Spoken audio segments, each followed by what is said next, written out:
midst of his speech.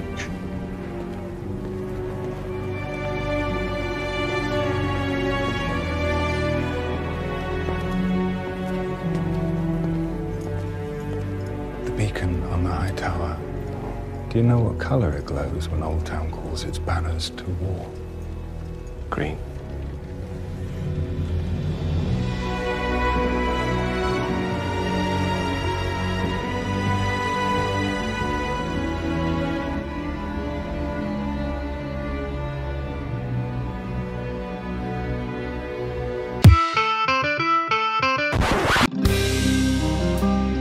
Keeping the torch lit through the long night.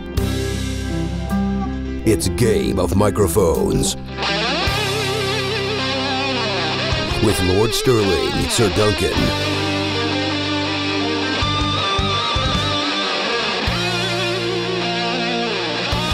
Valar Morghulis,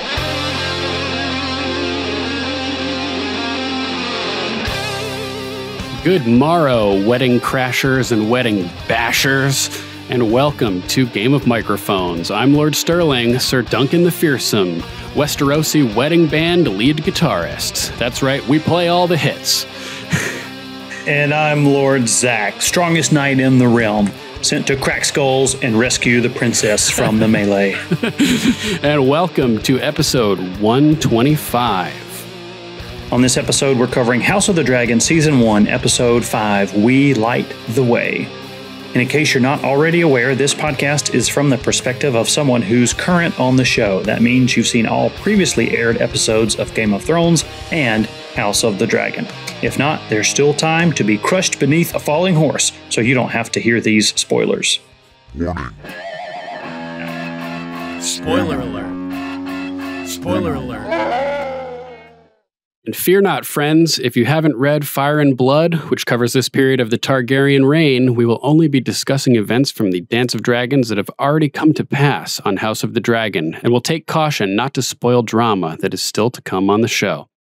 And if you're enjoying our coverage of House of the Dragon and our complete series rewatch of Game of Thrones, which covers every episode in depth, please consider taking the black and helping us to get out of the red by subscribing to our Patreon at patreon.com/GOM podcast or making a one-time donation to keep our show alive at paypal.com/GOM podcast. You can also support us without spending any extra silver stags by clicking our Amazon affiliate link located in this podcast description and at the bottom of gameofmicrophones.com. Costs you nothing, and we get a little kickback from Amazon for sending you their way. Thanks. Without any further ado, let's get into our top 5 highlights of House of the Dragon, Season 1, Episode 5, We Light the Way. All right, so what's your number 5, Lord Zach? My number 5 is The Greens. Ooh, The Greens. This is the kickoff, a literal Joker. Here we go. Yeah, for sure. Bro, it's like there was no Gerald Hightower, not Gerald Hightower, Gerald, who's the Lord Commander of the King's Guard? Oh, Sir Harold Westerling. Yeah, golly. Yeah. Anyway, he was, announcing everybody, and then he thought everybody was done. Then Daemon walks in and does his thing, and then the king starts to give his speech, and he just stops mid-sentence. There's no music at first. Yeah, he just stopped. I thought he was choking and was going to do a Joffrey or something, crazy, something crazy. But then he doesn't say anything. Rhaenyra looks at him thinking something's wrong with the king. And then she looks down the hall and sees what Viserys is seeing. And there's Alicent just standing there in this just really cool, really beautiful dress or gown. I don't know what it would strictly be called. Yeah, I'm not an expert in the fashion world. Either. But anyway, man, she's just standing there and she walks down the aisle. And at first nobody stands up. And they're like, oh, this is the queen. And the Hightowers, their whole clan, they jump up real fast. It's like, yeah, the queen. But she never gets an introduction. She never gets an introduction from a herald or, I thought it was kind of funny that the Lord Commander of the King's Guard was doing the, what a herald would be, announcing people. Anyway, he had it all memorized. Cool. That guy has a good voice. They probably wanted to give Graham McTavish, probably some lines and some, a performance to give. because he's a really, really good actor and he's not being used all that much. Yeah. Compared to like his role in Outlander and other shows. But anyway, Lucifer too. He's got a great voice. She just walks down the aisle with no introduction, and then everybody starts to stand up. Did you see the one person who didn't stand up? No. Damon. Oh, Damon. Oh, she walks all the way up there.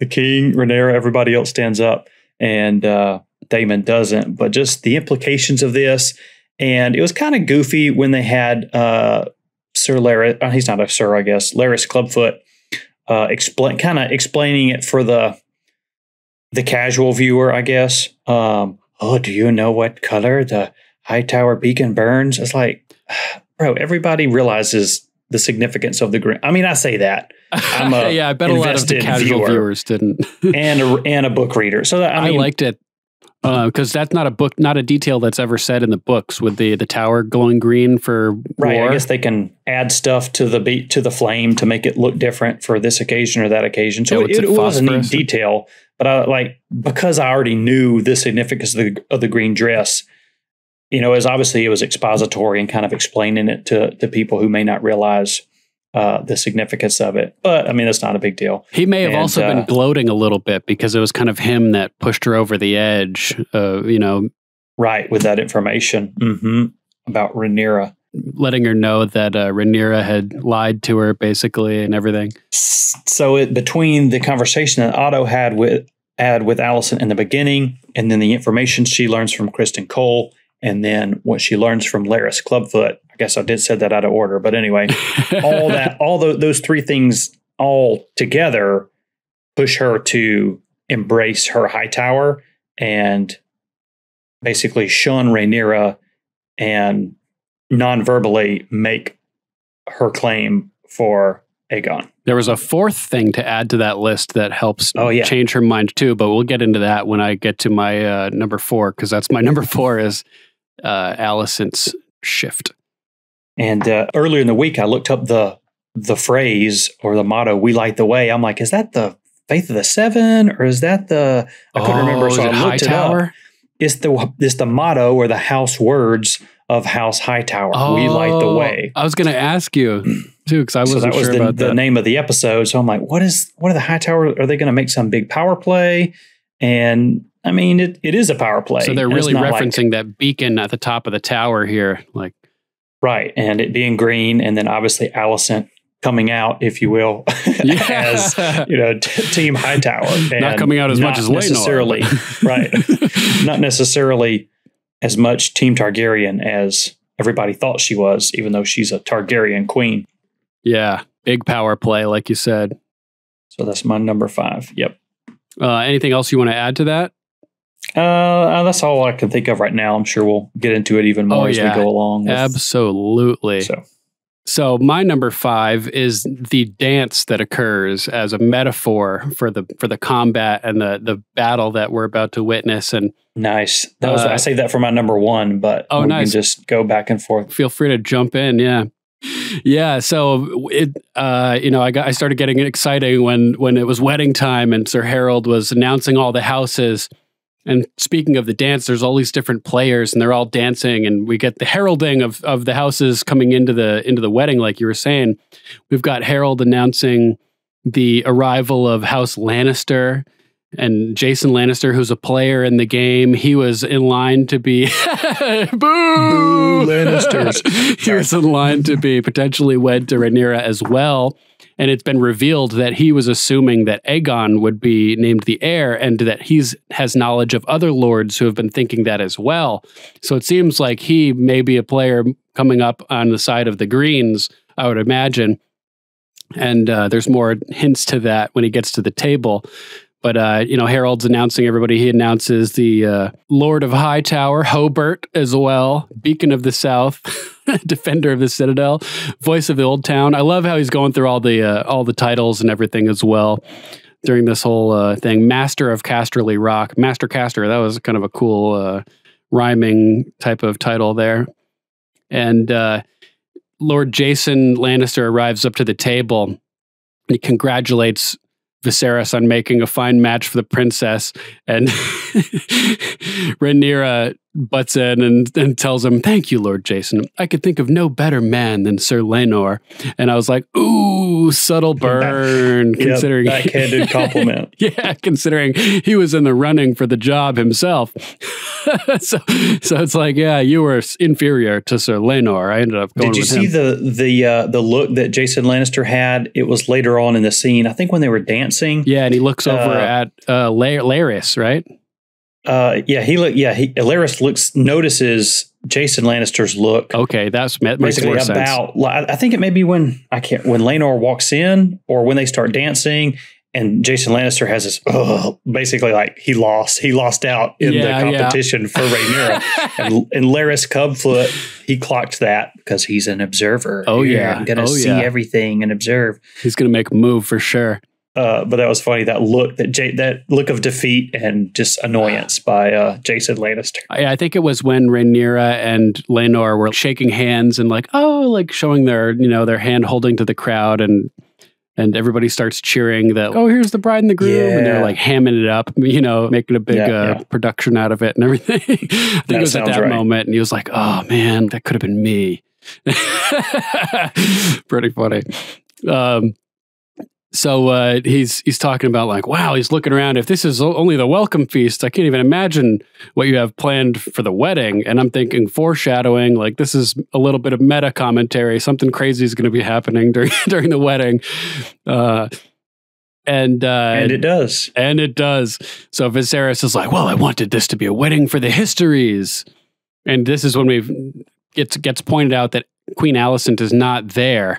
And I thought it was kind of funny that Jason Lannister had hoped to pay his respects to the Queen, because I think everybody kind of knows that Viserys is not doing well, and there's like rumors probably spreading about that. And so I was thinking, maybe Jason Lannister wants a shot at Alicent when Viserys croaks, which would be kind of funny. But I have different ideas about what Alicent may be interested in that we'll get into a little later as well.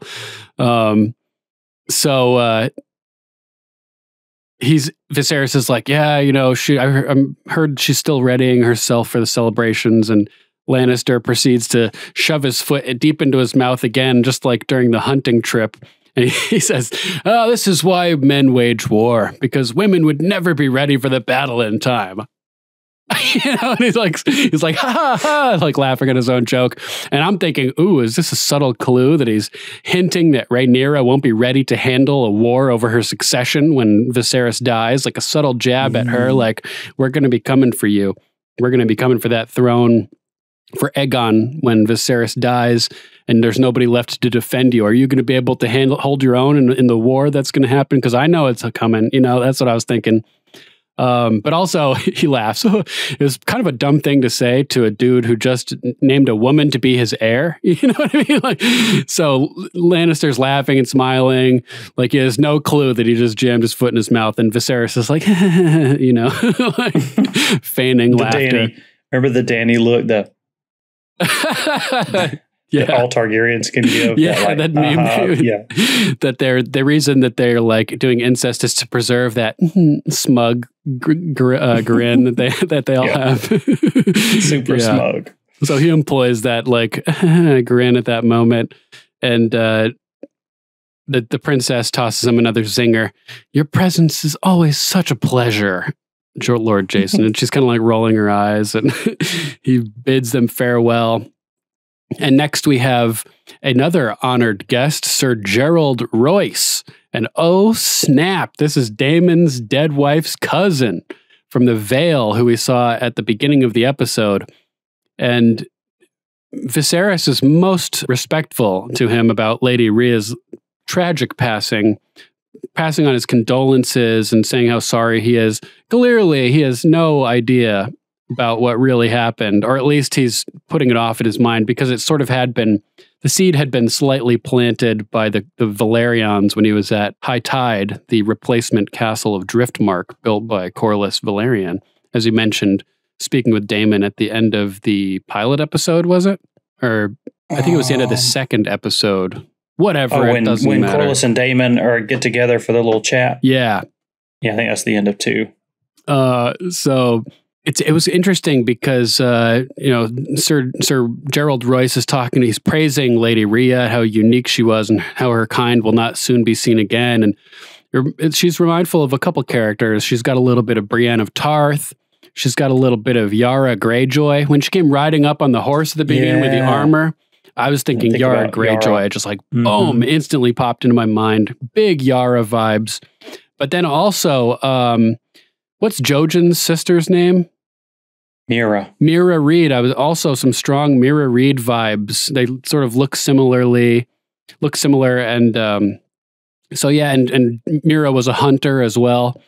So we'll get more into Lady Rhea in a little bit.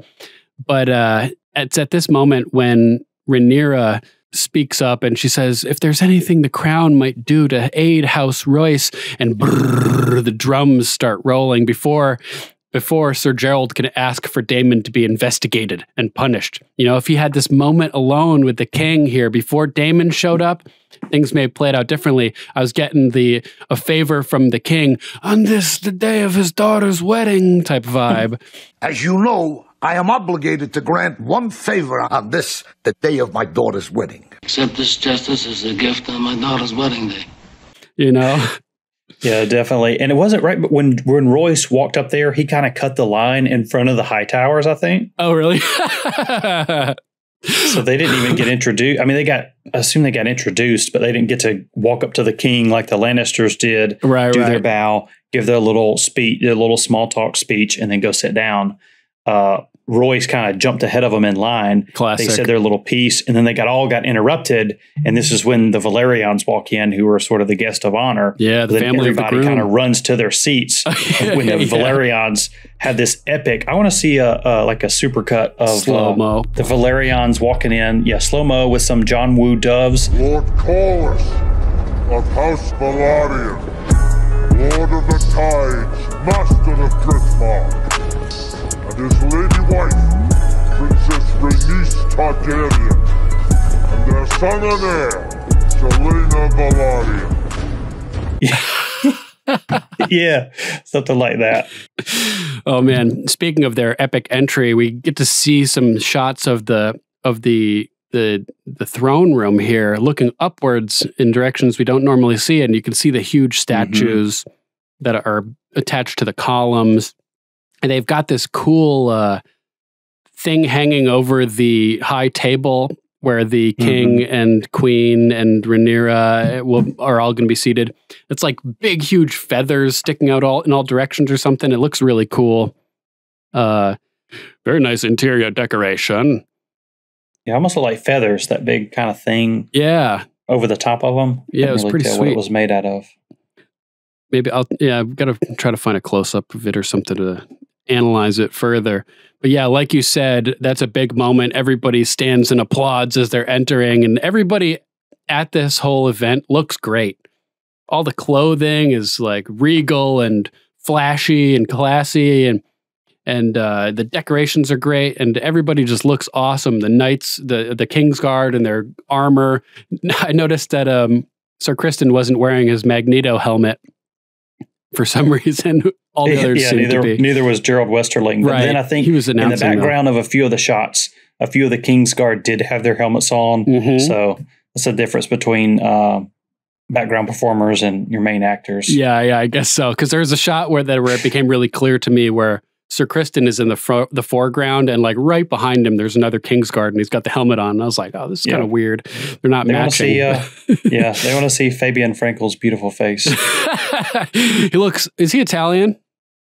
I don't know. The name doesn't sound Italian to me. He definitely has that look. He could be Greek, maybe. I don't know. Yeah, that could be too. What's that guy in The Sopranos, the co-writer? He kind of looks like him. He's the guy who's writing the play about the guy who's a mobster, but he's a terrible writer, which is funny, like some meta stuff, because he actually co-wrote the show for a lot of episodes. Oh, that's funny. I'm not sure. I'll get a picture of him and slam it up on the YouTube version. Subscribe to YouTube. And Joey Diaz, the comedian, he plays in a lot. Not say a lot. He plays like some Italian, and he looks like this big Italian, big, larger than life kind of guy. Yeah. But he's Cuban. Yeah, there you go. Interestingly, too, James Caan from The Godfather, he played Sonny. You know, he this whole bada bing, bada boom thing became like a big Italian thing after The Godfather, but he is Irish. Khan, yeah, I thought so. And he ad-libbed that during the shooting and made it up on the spot. So it was never like an Italian thing before that, but it's spread throughout the culture ever since then. That's hilarious. Yeah. It's hilarious. Hilarious. I thought it was pretty funny too. So Lenore walks up to the front, and as they're arriving, Rhaenyra like stands up and walks out to him, and they both smile and show off their greeting, like I said before, hamming it up and playing it up to the crowd, like they talk about on the beach. We need to play our parts, and then once it's settled, we can each do our own thing. And they bow, like you said, and everything. Oh, I thought it was interesting. Also, Corlys and everybody walks to the side, and Joffrey Lonmouth is standing there with the rest of the Valerians, and he's standing in front of them. Yeah, of Trueborn Valerians. Yeah. I was like, that's kind of dumb, but they're just trying to feature that guy. But yeah, anyway. I guess. Yeah, it was weird. It was weird. It felt awkward to me. You would think the uncle, Vaemond, would be the next leader after Corlys, and then his sons and daughters. You know, his blood, you know, his uncle would be the next one in line, so to speak, in the procession. But anyway. And what is Joffrey Lonmouth's technical role? I guess he would just be a knight. Oh, I mean, he's a sir. So he's just a knight in service to House Valerian, I guess, you know, from a vassal house that falls underneath the Valerians. Knight of Kisses. Or he could be, I mean, I could research him. He could be from the mainland of Westeros. I don't know where the Lonmouths hail from. He's I'm not sure either. Happened to, like how sons especially would go and be, would live with wards, like, you know, Ned did with Jon Arryn. Yeah. So he could have been a ward at Driftmark from some other place in Westeros, and then, you know, fell in love with Laenor and stayed there or whatever. Yeah, I'm going to have to look into that more because I am not sure either. I think they said it, but I don't remember. House Lonmouth or Lonmouth is a noble house from the Stormlands sworn to House Baratheon. Ooh. Well, they have this cool sigil. It's like the skull? Lips. It's lips and then interposed with these black and white skulls. Maybe you can put that on the YouTube video. It's really cool looking on Wiki of Ice and Fire. Wiki of Ice and Fire. I saw like a skull on his on the front of his blouses, whatever the garment that he's wearing is called. So that Prince thing just popped into my head. Game. Blouses. Yeah, so House Lonmouth is from the Stormlands, but he has found himself on Driftmark. Yeah, maybe he's a ward. He must be a ward to build alliances or something. So Viserys is up there hacking away, and it's at this moment where Daemon shows up to everybody's surprise. He comes strolling in with the biggest shit-eating grin you could imagine, like putting the shit-eating grin from the pilot episode after he cuts off all the hands and schlongs and stuff, putting that shit-eating grin to shame. He just unrepentant, giant smile as he walks up and kind of nods to Viserys, and Viserys is totally bitch made. Just like whatever, just allows him to join and even gives him a seat at the high table. And this was a big moment that's sort of representative of Viserys, how he is losing his grip on everything, which is not surprising considering his hand is rotting away, literally. And yeah, and so all of these crazy things are happening. He's got people walking all over him. Viserys, you know, his hand is pushing him around, you know, his former hand, leading him all different directions. Fights are breaking out at tournaments, which I don't think that would happen under Joffrey, you know what I mean? Or a king that wouldn't put up with it. Right. Robert stopped it immediately. Oh, yeah. When the Hound was fighting the Mountain. That was a cool scene. The first actor that played the Mountain, they went through like 3 actors with the Mountain. First guy, then the second guy was like twig thin, and then Hathor Bjornsson, the beast. Epic. So Hilarious.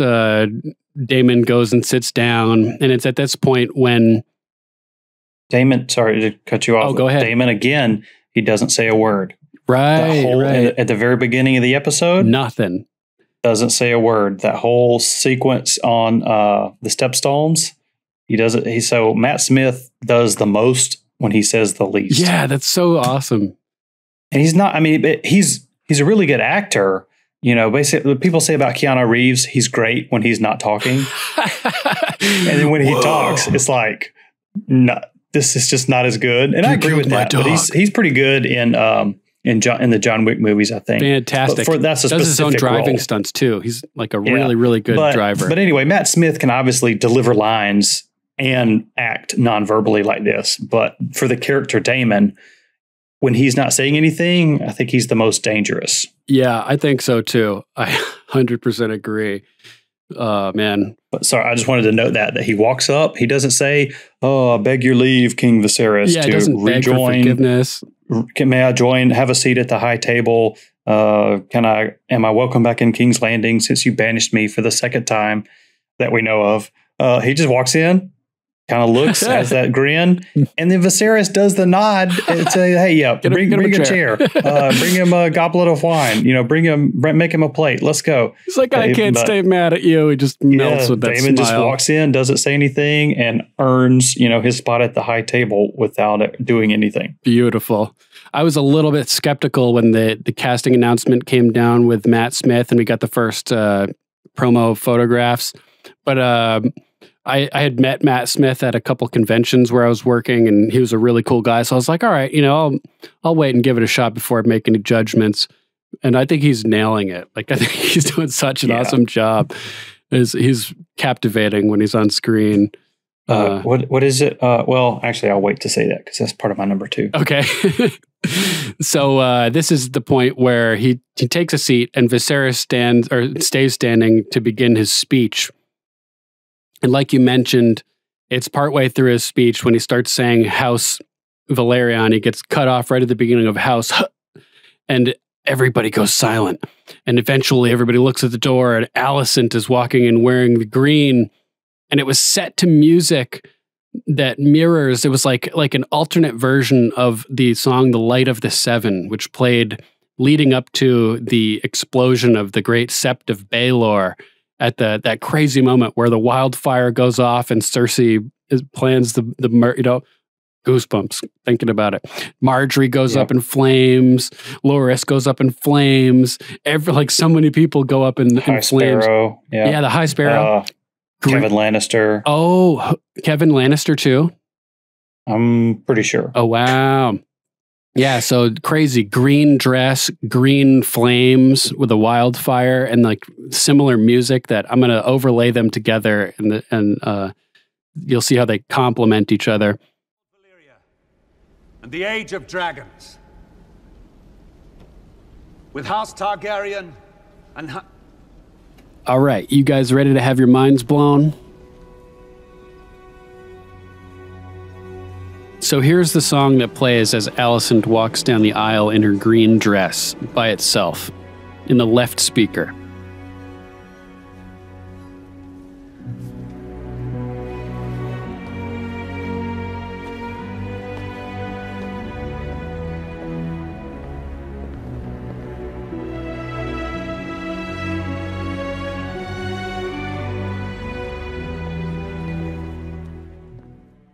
And here is Light of the Seven, the song that plays leading up to the Sept explosion by itself in its original form in the right speaker.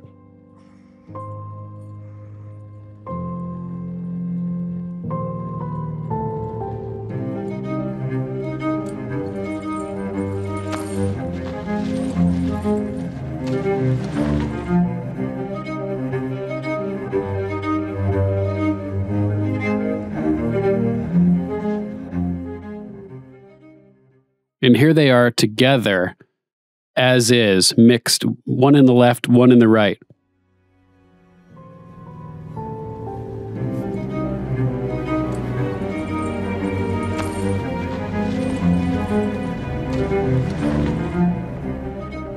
as you can hear, they sound terrible together. But if you take Light of the Seven and lower the whole composition by 1/2 step and slow it down to play at 91%, this, both of them playing together.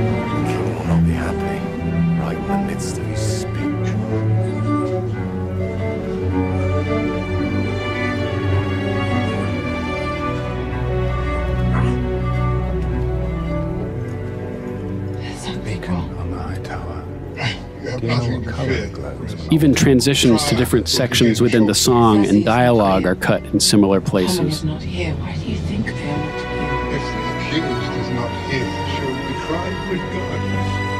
We cannot escape the justice of the gods. Forget about the bloody gods and listen to what I'm telling you. Cersei understands the consequences of her absence, and she is absent anyway, which means she does not intend to suffer those consequences. The trial can wait.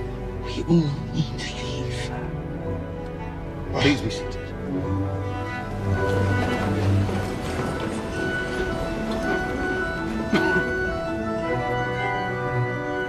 Beautifully done. Great parallel compositions, and it's awesome how they sort of ebb and flow off of each other.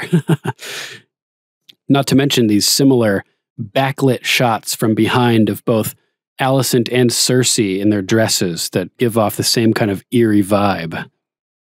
Really cool. And I even noticed in that theme too, it's almost got a little bit hints of the dragon theme song in it as well, which is pretty fun. So yeah, it was very good. It was very good. Very good. And she looked great, looked fantastic in that dress. It was awesome.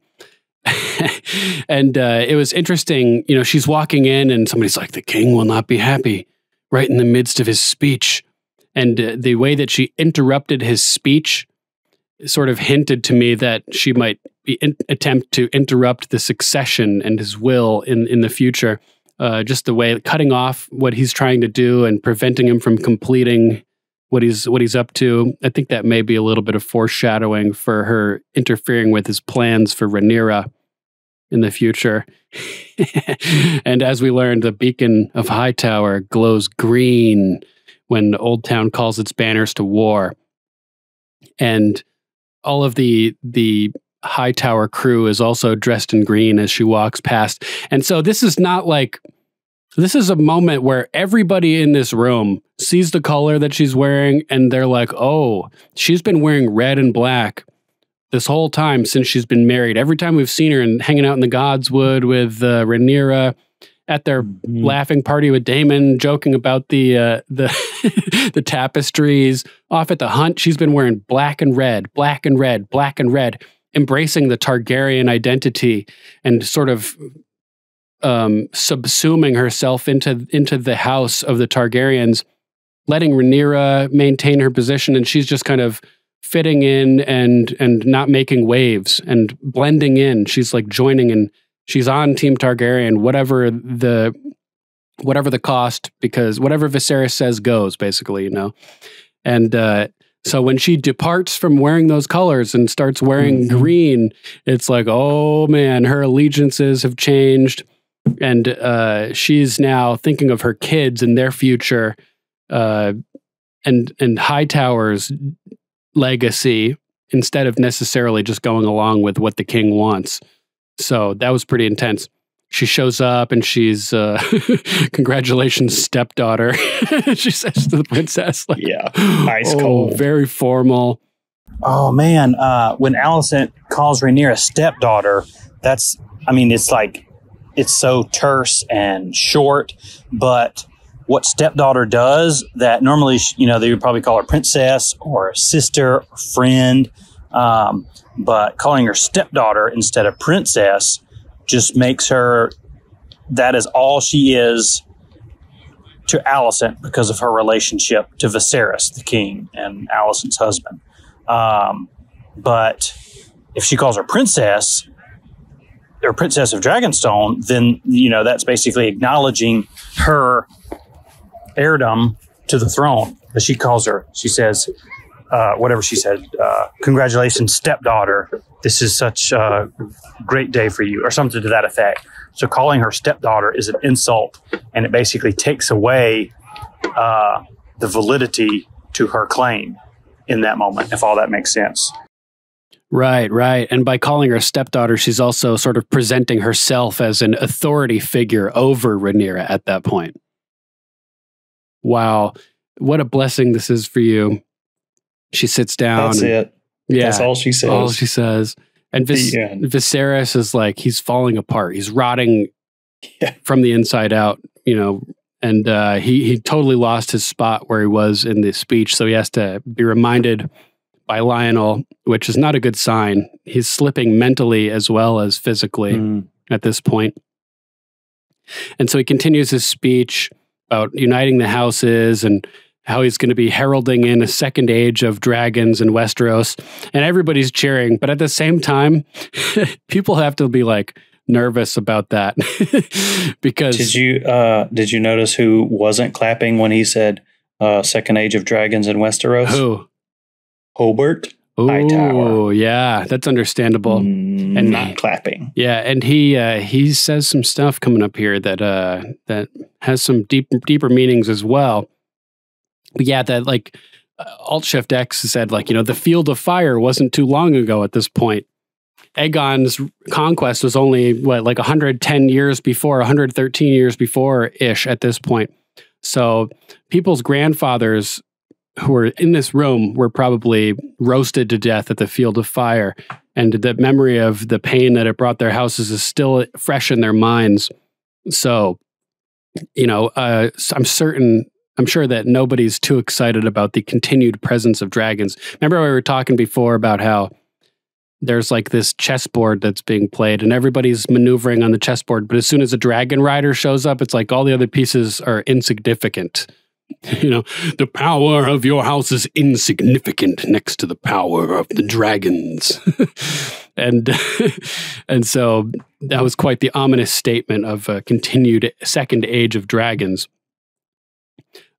He says something about tonight's small affair, and everybody laughs because it's like a huge affair, huge and fancy, feast. And there's going to be 7 days of tournaments and feasting. And apparently some of the stuff that happens here happens later at a tournament. Like the green dress happens in a tournament in the books, in the Rogue Prince story, I believe, or maybe in Fire and Blood. Mm-hmm. And the beating that happens as well, which we'll talk about a little bit later on. And so Rhaenyra at this point is having like her first dance type thing with Laenor. And they're talking as they're dancing, and she's saying how she was never much of a dancer. And he remarks that it's not much different to combat, which was kind of a meta statement considering that this whole war between the Targaryen families is called the Dance of Dragons. So it's a little bit on the nose, like you talked about with the green light at the top of Hightower.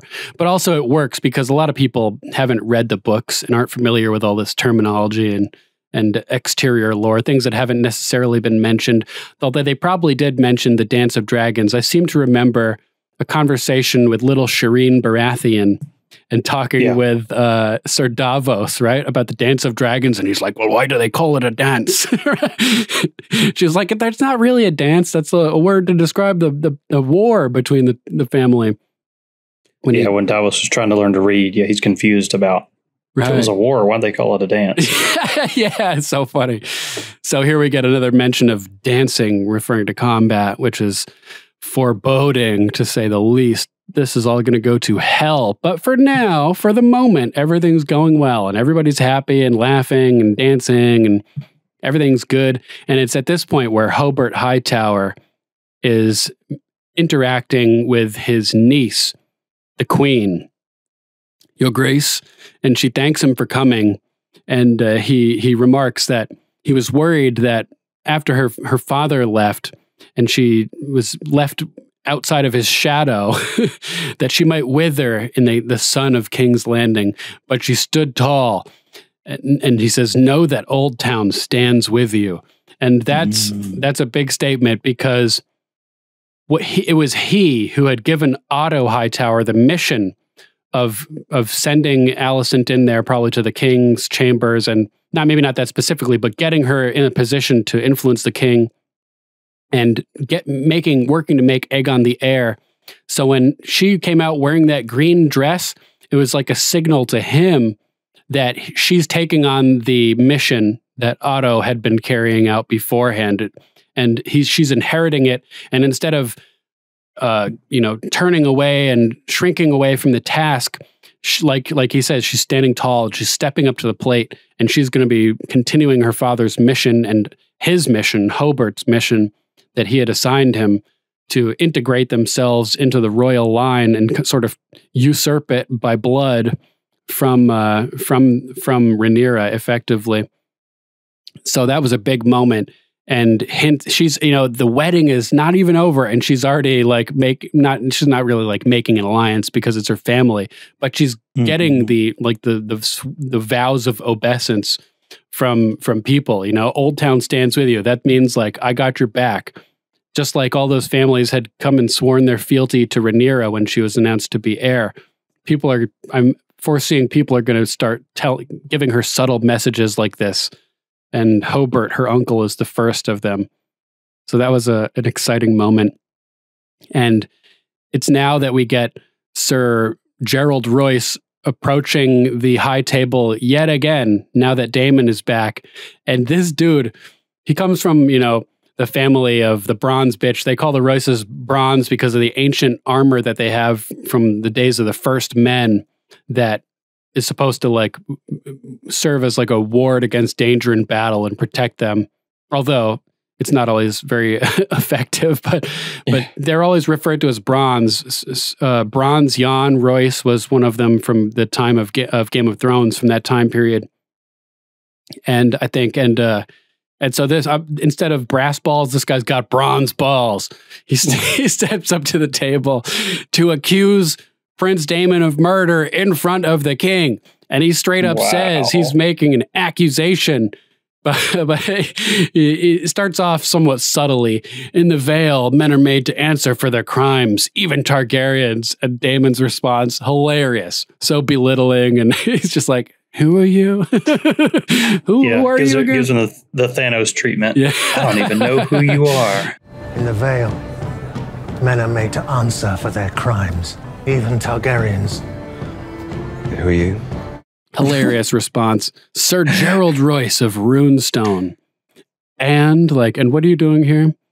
And he mentions that he was Lady Rhea's cousin. And he's like, Daemon claims to be positively bereft, even though he, really doesn't care at all, as he says to Laena Velaryon in a little bit, when they're a little flirty moment.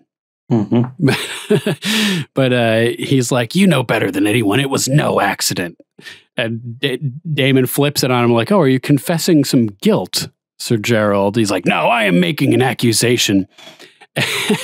And Daemon switches it on him again and looks over to the king as he says, in King's Landing, men are made to answer for their slanders, even old bronze cunts like you. And he scoffs. And he just totally flips it on him here, telling him, the truth is, I'm happy you're here because I wanted to speak with you about my inheritance. We had no heirs, but Lady Rhea was set to inherit Runestone, and so I'm going to make a case to Lady Jane at the Eyrie after this wedding is done, and maybe I'll see you there. And he's kind of hints I will cut you down. And again, bitch made. Sir Gerald Royce tucks his tail and in terror and slinks away without it saying anything. And it cuts back to Daemon, who's watching him slink away. And Lionel Strong is sitting next to him, and he kind of was watching, and he's like, I need a drink. This is getting crazy. And he starts drinking on his glass of wine. And I was wondering, you know, since they hadn't consummated their marriage, as Lady Rhea reminds him at the start of the episode before she gets whacked, why wouldn't he just have their marriage annulled? It's a thing, you know, if the marriage hasn't been consummated yet, it can be annulled. Right. And he makes it clear he stands to gain wealth and property by not annulling the marriage. And so it's his own selfish desires to screw over her whole family. Yeah, if he had it annulled, you know, it would basically be pushing the Royces away instead of making them the whole reason for their marriage was, you know, to kind of solidify an alliance with the, you know, one of the main houses in the Vale. True. If they annulled it, then that kind of pushes, you know, could make a potential enemy out of what was supposed to be an ally. But if tragic acts, if pretty little ladies, you know, fall off their horses and break their necks all the time, as Bronn told us, if that were to accidentally happen, you know, it is what it is. Yeah, dude, that's a great reference too, because Bronn gets married. He gets made to be a lord, I think, of his own house, and he gets married to Lollis Stokeworth, and he's like planning on killing her and taking all of her property in the castle that she's set to inherit. And I think he actually does it in the books. Woo! Ruthless. So ruthless. I think that was during a conversation with Jaime that he was having when they sort of teamed up during the loot train battle leading up to that.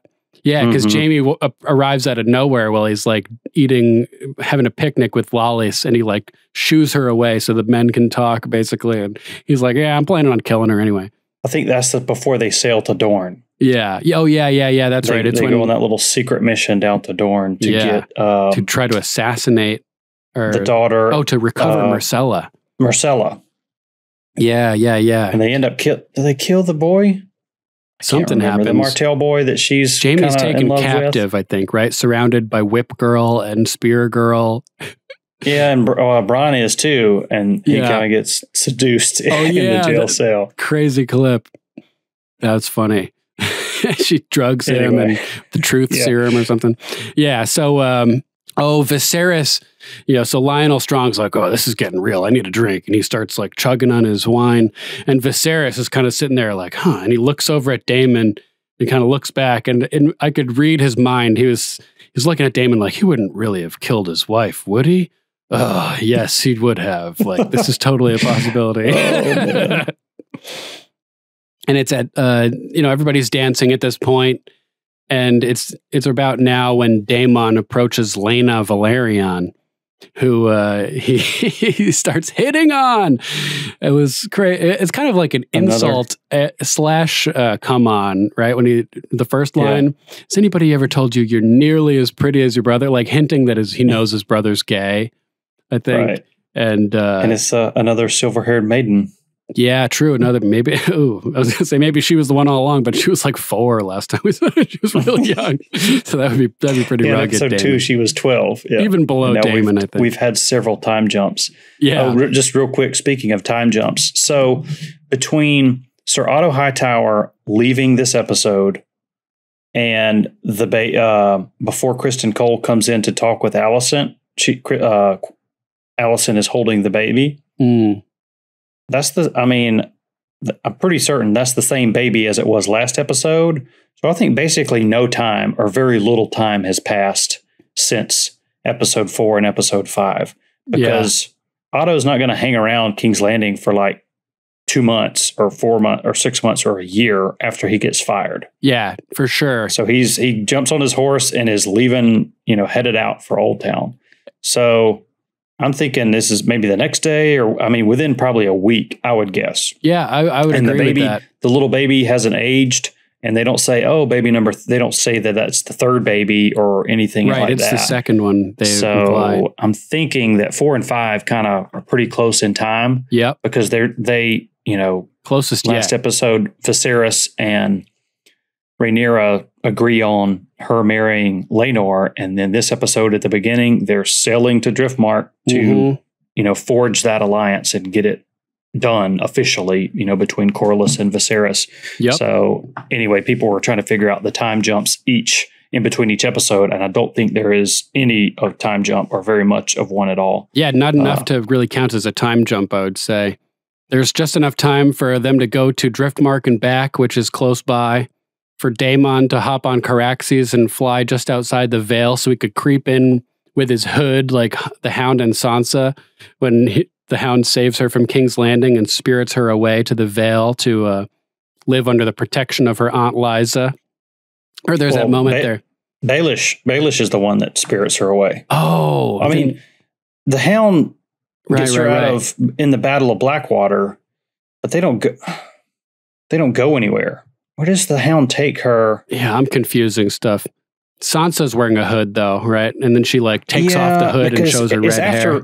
It's after Joffrey's wedding that she leaves King's Landing, and Baelish, gets her on the ship and whisks her away to the Eyrie. Right, I'm confusing crossbows, book stuff and show stuff at this point. Baelish crossbows the Dantos Hollard in the little rowboat. Right. Who takes her. But in season 2, money or something, and then season 2, the Hound quits in the middle of the Battle of Blackwater. Fuck the king, and he goes to Sansa. I know he does it in the book. Maybe he doesn't do that in the show. Little bird. He's all upset he has in her that chambers. Little bird conversation with Sansa. I think he tries to get her to go with him, and she says no. Yeah, that's what it is. And he ends up linking up with Arya. And I think he's like, I'd protect you. Like, I would keep you safe. Yeah, but she stays still thinking, it's season 2, so she's still thinking Joffrey is, Joffrey cut off her dad's head. Yeah, she thinks the Hound is still an agent of Joffrey, probably. And yeah. So anyway. But the Hound being, like an abused child was like wanting to protect her innocence legitimately. Yeah. So, Daemon is dancing with Laena at the same time that Laenor is talking with Joffrey. And Laena and Daemon are hitting on each other. Sorry about your lady wife. Oh, don't be. I wasn't. She was never very kind to me. And this tells me the fact that he said that seems like a moment of honesty. And considering what she says to him during their encounter at the beginning of the episode, I believe this. He doesn't say anything, and she's just coming at him with insult after insult and dig after dig. And so I believe it. Like, I think that he had ED on the night of their wedding, couldn't get it up, couldn't consummate it, and she was probably like, oh, you stupid, you can't even, I knew you couldn't finish, like she says. So she was probably giving him shit for that.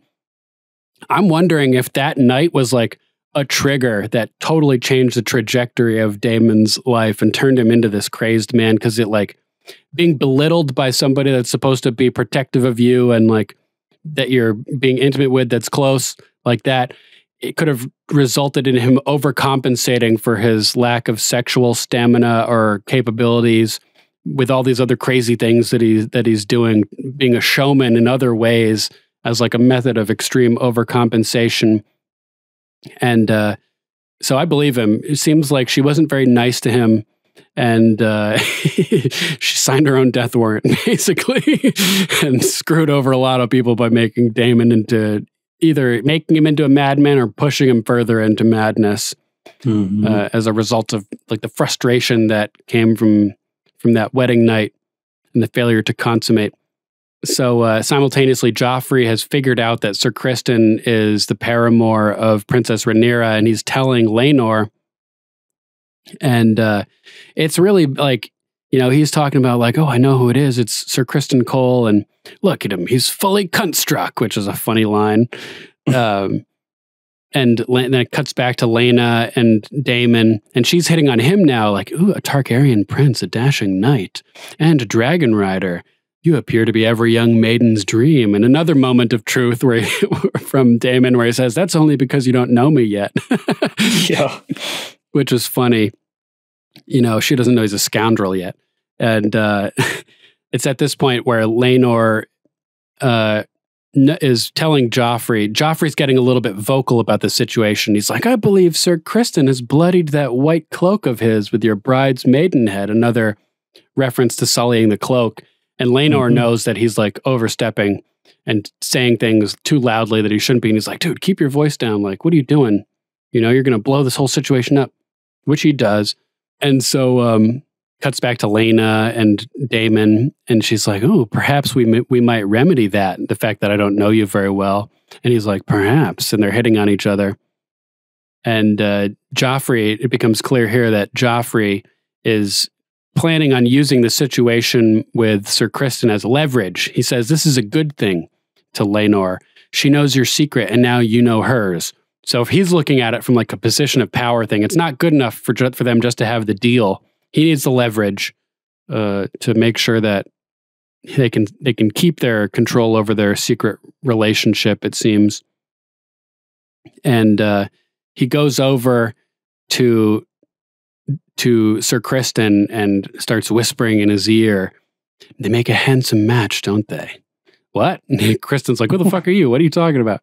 What? I'm on guard duty. Buzz off. Yeah. And the princess and Sir Laenor, you know, and he's like, I'm Joffrey Lonmouth, the Knight of Kisses, they call me, although I don't know why. Maybe because of all those lips on his breastplates and stuff that go with his skulls. And he's like, you don't know me, but we're both deeply invested in this union. And he's like, dude, if you got something to say, just fucking say it, bro. Like, quit beating around the bush and being a weirdo. And so he makes it clear, like, you know, I'm in love with the prince, or with the future king consort, and you're in love with the princess. I know it. So we should swear to each other to guard them and their secrets. Because if those secrets are kept safe, then so are we all. And so he kind of plants the seed that the secret is out and that he's a threat. And I'm thinking at this point, like, okay, Sir Criston thought that his life was over by sullying his cape, the white cloak, and everything. He thought life was over, and he effectively was pardoned. He was ready to die over this, and we'll get more into that later. But he effectively got pardoned by the queen. And now this dumbass comes up and is threatening him. This may have felt like a second lease on life for Criston, potentially. Like he's able to continue and he's forgiven for his indiscretions. Is that the right word? And yeah. And he, considering maybe he thought that his confession would like be some sort of absolution or something like that, or it would be the death of him for sure. And Joffrey fucked up by making him feel threatened again. And it comes back to bite him pretty quickly. Yes, everybody's dancing. Hey, you know, doing like the Russian dance or whatever, where everybody yells, hey. And so it's at this point when Daemon stands up and comes down to dance with Rhaenyra.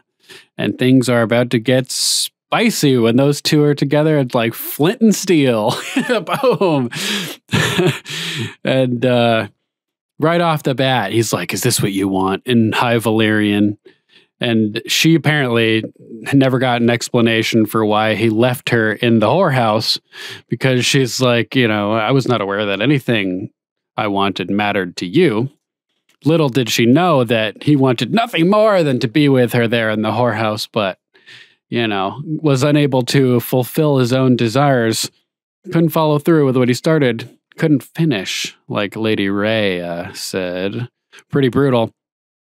And I feel like this is kind of like a Han Solo reference coming up here, where he's like, this is not for you. Laenor is a good man and a fine knight. He'll bore you senseless. And it made me think of how Han Solo told Leia that she likes scoundrels, right? She was like, you're a scoundrel. And he was like, that's why you like me. Something like that. You like me because I'm a scoundrel. There aren't enough scoundrels in your life. I happen to like nice men. You like the scoundrels. So I thought that was kind of like a different way of saying that, but the same kind of message. Laenor is good and a fine knight, but he'll bore you senseless. You want me because I'm a scoundrel. And so she throws back in his face what he had said to her, that marriage is a political arrangement. And he's like, right, mine was recently dissolved. So, you know, let's do this. Hi, baby.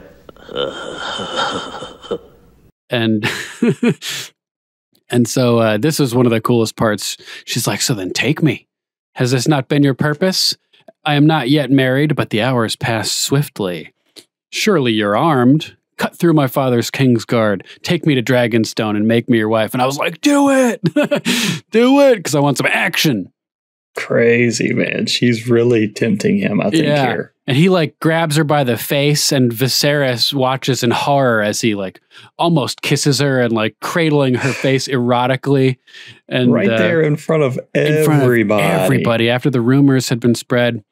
And similarly, Laenor kind of like nuzzled the neck of his buddy they do this over like there. little in past this little in passing. It's like like dude, there's people everywhere. I mean, I guess like in the book they talk about it as basically an open secret kind of about Laenor. But not in this case, not as much at least. At least Rhaenys, as Sir Harold says. And Corlys, I guess it would be. Also, they pretty much know about it, although Corlys thinks he'll grow out of it. We'll get to that in a bit.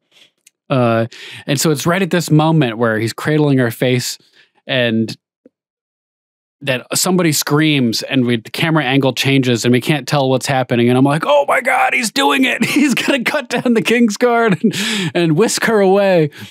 But it doesn't seem like that's what happened because he just kind of vaporizes into thin air like the Joker. Like, what is it? Let's not blow this out of proportion. Blow this out of proportion.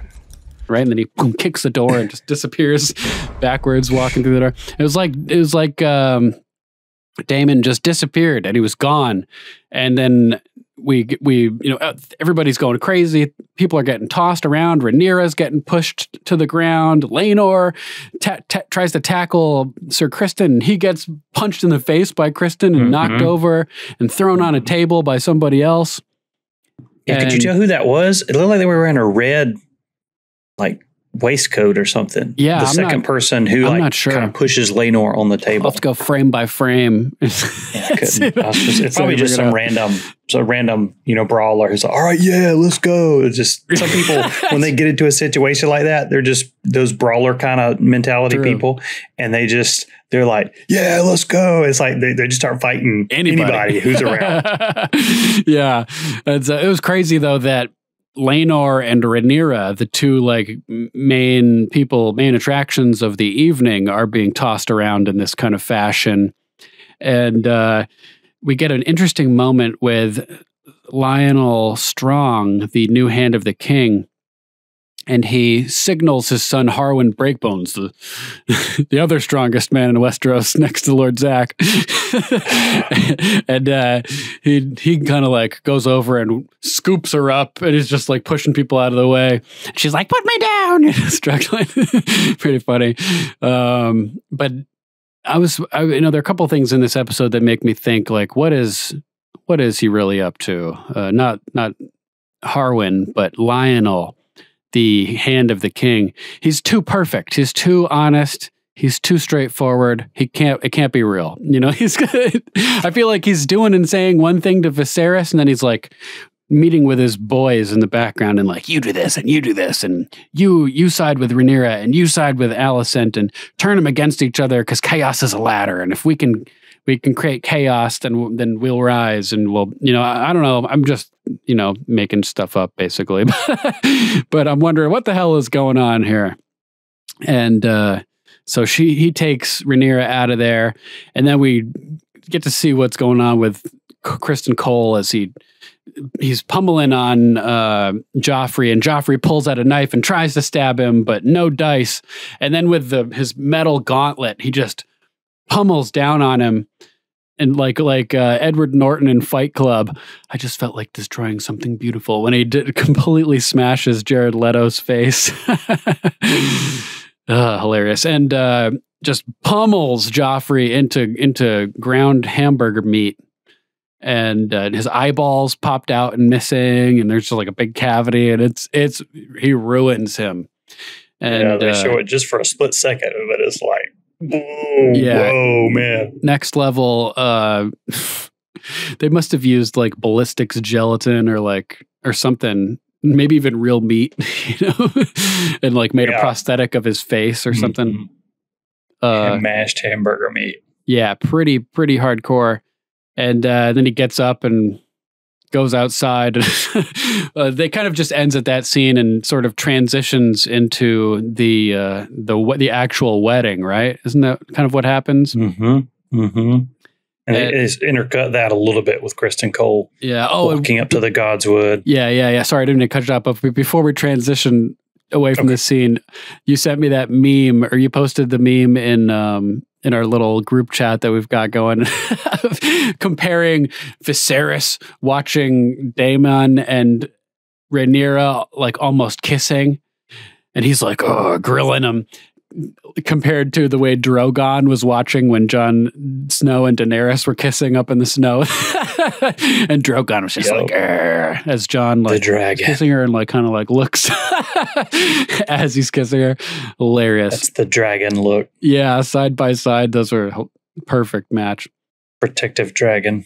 Yep, protective dragon.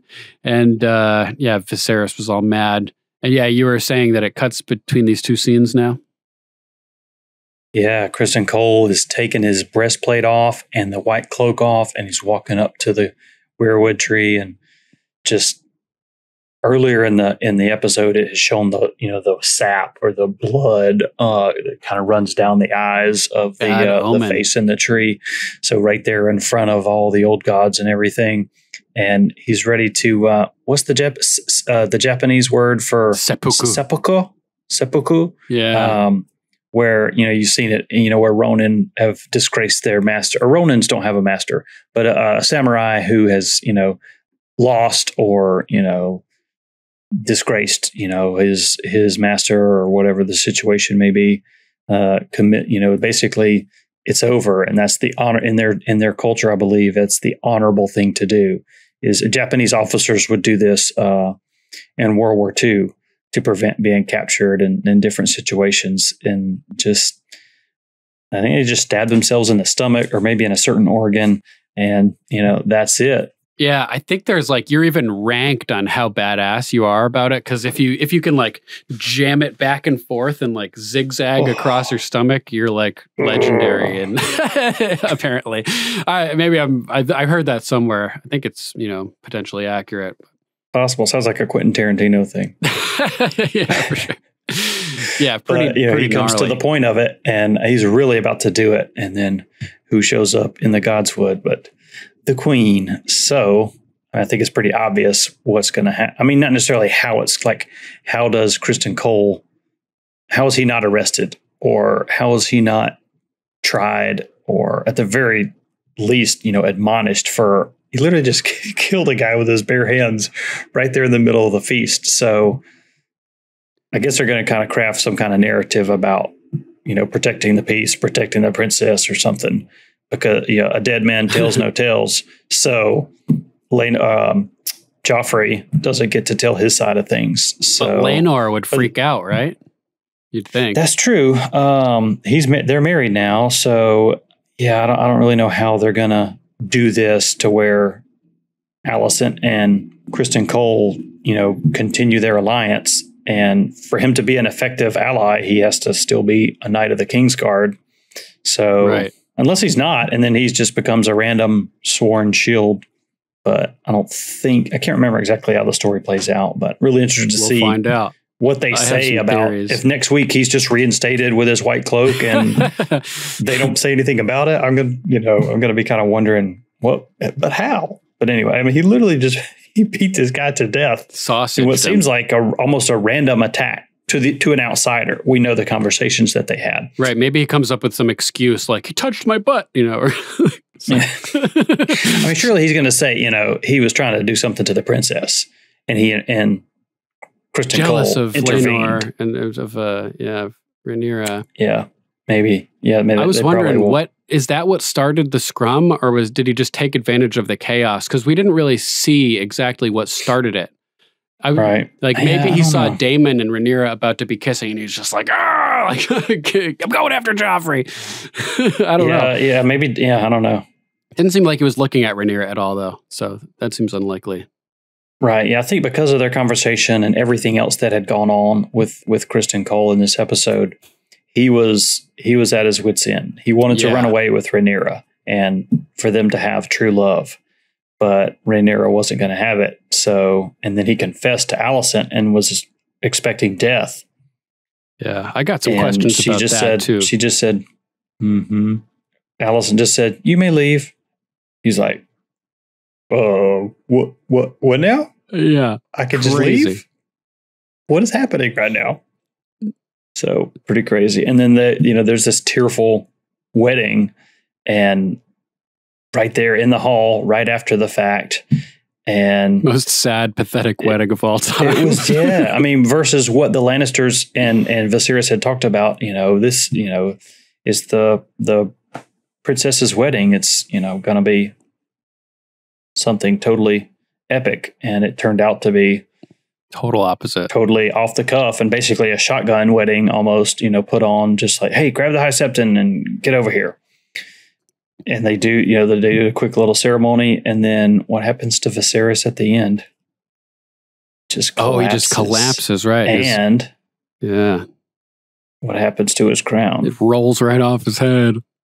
Bro, oh, man. What symbolic in the world? And then that's the end, except for this one little creature that may come up later. Gollum? Oh, yeah. Yeah, we'll talk about that. Interestingly, there was one of the lines during the wedding from the High Septon was, "Here in the presence of gods and men, I proclaim Laenor and Rhaenyra, etc." Titles.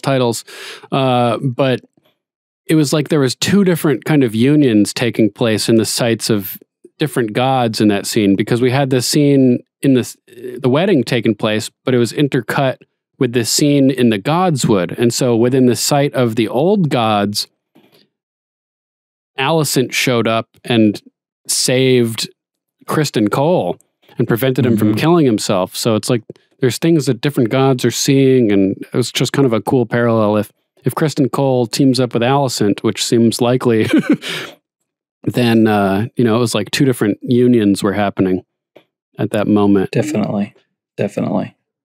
So yeah, I think that wraps up that scene.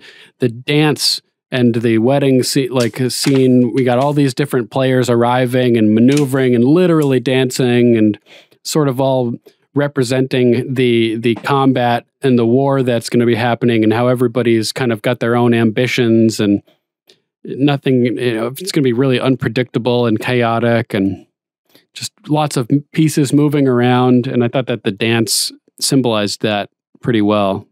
Pretty cool stuff. Yep. And lots of different people, lots of different players dancing, between obviously Rhaenyra and Laenor, but then Leia and Daemon and all the other lords and ladies. Daemon cuts in with between Rhaenyra and Harwin Strong. Oh, yeah. She has had a couple run-ins with Harwin, right? Hasn't she? Yep. So it's a lot of different players, on the board, on the dance floor. And obviously there'll be a lot of players in the Dance of the Dragons yet to come.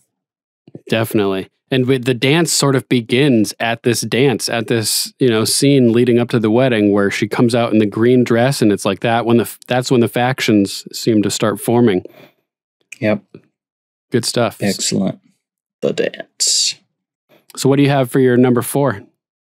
My number 4 is Otto Hightower and Alicent's scene as he exits King's Landing. Perfect. That fits right in with mine. I'll be able to take it right from there and go on. Nice. It, I found this supercut of all people from all these different movies saying, "A storm's coming. A storm's coming. A storm's a brewing." Search YouTube's supercut "Storm is Coming."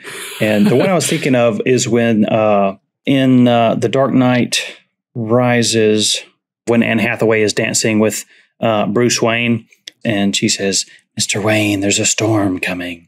But anyway, back to Otto and Alicent. Alicent runs out there, and it's just a funny note that they have umbrellas. I just wasn't expecting to see umbrellas in medieval times. Huge umbrella. It makes sense, but I just never really thought about whether they had umbrellas in medieval times or not. Yeah. But she runs up there and, it's raining and there's, thunder rumbling. And it's like, obviously there's the physical storm is there, but there's this metaphysical, story storm that's bigger than, all the characters, coming. And impending. Otto even says that, and you talked last week about how Alicent's actions with Rhaenyra and the Godswood and kind of giving up that she had overheard Otto and Viserys' conversation, that made this whole thing possible, where Rhaenyra comes to Viserys and says, okay, yes, I will marry Laenor, but you have to get rid of the vulture perched on your throne, talking about Otto. So Otto kind of throws that in Alicent's face, which was, I wasn't really expecting that. He understands what happened, with Alicent, and how he says, you chose Rhaenyra. She swore her innocence and I believed her. You wanted to believe her, as did her father, because Otto was telling Viserys the truth about Daemon and Rhaenyra being out together that night. And then they talk about, Alicent says she didn't foresee this, turn of events happening. You should have. Otto is always playing chess, 3, 4, 5 steps ahead. He would have seen this, but Alicent is still young in the game, so to speak. Mm-hmm. So he tells her that she should have seen this coming. And she tries to blame Otto for pushing Aegon. If you'd not been so relentless in advancing Aegon as heir. Yeah. And the thunder rumbles right here. And did you notice the horse not winces, but whinnies a little? Wickers? Whinnies and kind of shudders a little bit. I don't know if they timed the thunder, in the audio cut after they had the footage to line up with the horse kind of randomly, shaking right there, but it was pretty cool. The thunder and the horse, the horse's kind of nervous, awesome movement was right there in time with the thunder. And Otto talks about, obviously the king will die. He's getting worse and worse. He will not live to be an old man. And he says the realm will not accept Rhaenyra. He just tells her to secure her claim. Rhaenyra will put your children to the sword. She'll have no choice. And Alicent still can't really come to terms with that kind of brutality for the throne. But it's what monarchs have done, historically in real life. She'll have no choice. It reminds me of, The Mountain sliced Rhaegar's wife in half, right? And then dashed the babies' heads against the wall, but they were spirited away and it was decoys, right? Wasn't it something like that? And Dany ended up escaping. Because in the books, his young Griff yeah, man, I can't remember all that stuff. I'm trying to find it in the script here. He says, war, it will be war. Listen to me, daughter. The king will die. It may be months or years, but he'll not live to be an old man. And if Rhaenyra succeeds him, war will follow. Do you understand? The way he says war is so awesome. He kind of pauses on, if Rhaenyra succeeds him, war will follow. Do you understand? So nice. He was, dude, that Rhys Ilfans, he's really killing it as Otto. And I don't like the character Otto, but some of his lines, like that conversation he had with Alicent 2 episodes ago about how the path forward is unclear, but in the end, Aegon will rule. It was just, I really like Rhys Ilfans as Otto. I know, dude. He's been so good in this role. So just this whole conversation with her and how in the end he pushes Alicent to the understanding that it's going to come down to Rhaenyra and her children, future children versus you and your children. Yeah. And that's just, I think that continues to linger in Alicent's mind. That's probably the motivating factor, I think, that makes her really start to take things seriously. Because when you have that motherly instinct and something threatens your kid, and she hadn't really considered it like that before. She's wearing the red and the black. She's like, Rhaenyra is going to be cool because I'm cool. I'm not pushing anything. Everything's going to be fine. But it's when this moment where her dad explains to her, like, your kids are in danger, that motherly instinct kicks in, and she switches her dresses to green, like, like coming up pretty soon, and totally changes her allegiances effectively. And I found it. During the sack of King's Landing, the Lannisters needed a way to prove their loyalty to Robert's cause, and Rhaegar's children had to die to ensure Robert's claim to the throne. So 2 of Tywin's knights, Gregor Clegane and Amory Lorch, scaled the walls of Maegor's holdfast. Amory dragged Princess Rhaenys Targaryen from under Rhaegar's bed and stabbed her 100 times. Gregor smashed the head of the infant Prince Aegon in front of his mother, Princess Elia Martell. Elia Martell, that's the one who got cut in half by the mountain, right? Elia Martell, you raped her, you murdered her, you killed her children. This fight with the Red Viper. So Gregor smashes the head of the infant Prince Aegon in front of his mother, Elia Martell, in the nursery, and then rapes and murders Elia with Aegon's brains still on his hands, according to the Wiki of Ice and Fire. So the reference of killing kids of rival heirs, competitors for the throne, rings all too true for people who are familiar with the story of the sacking of King's Landing, which hasn't taken place during, yet at this time for the show, obviously. So watchers, viewers who are familiar with the story are like, oh shit, this is serious. Yeah, that plants the seeds for Alicent's shift, and she realizes her top loyalty must be to her children, and it's from here that she decides to further investigate. Anything else you want to add regarding this scene? I don't think so. I was trying to see about how young Griff and how that is explained. How basically who young Griff ends up being. Is it Aegon? I can't remember either. He claims to be Aegon. Yeah. Yeah, that's what the story is. He claims to be, he's told that he is Aegon Targaryen, and he's being raised by the people that Tyrion ends up being with over in Volantis and stuff. Yeah. So let's see. So Tyrion Lannister meets young Griff, blah, blah, blah, shy maid, Volantis. Tyrion concludes that Griff is Lord John Connington, and that young Griff is not his son, but instead Aegon Targaryen. Young Griff explains his apparent survival to Tyrion while they play the game Savas. According to his account, the infant killed during the sack of King's Landing was a Tanner infant's son born at Pisswater Bend. How about that name? A street of King's Landing. The child's mother had died at birth. The Tanner sold his boy to Varys for a jug of wine, since he already had other sons and had never tasted Arbor Gold. Wow. Varys arranged the swap between the 2 infants.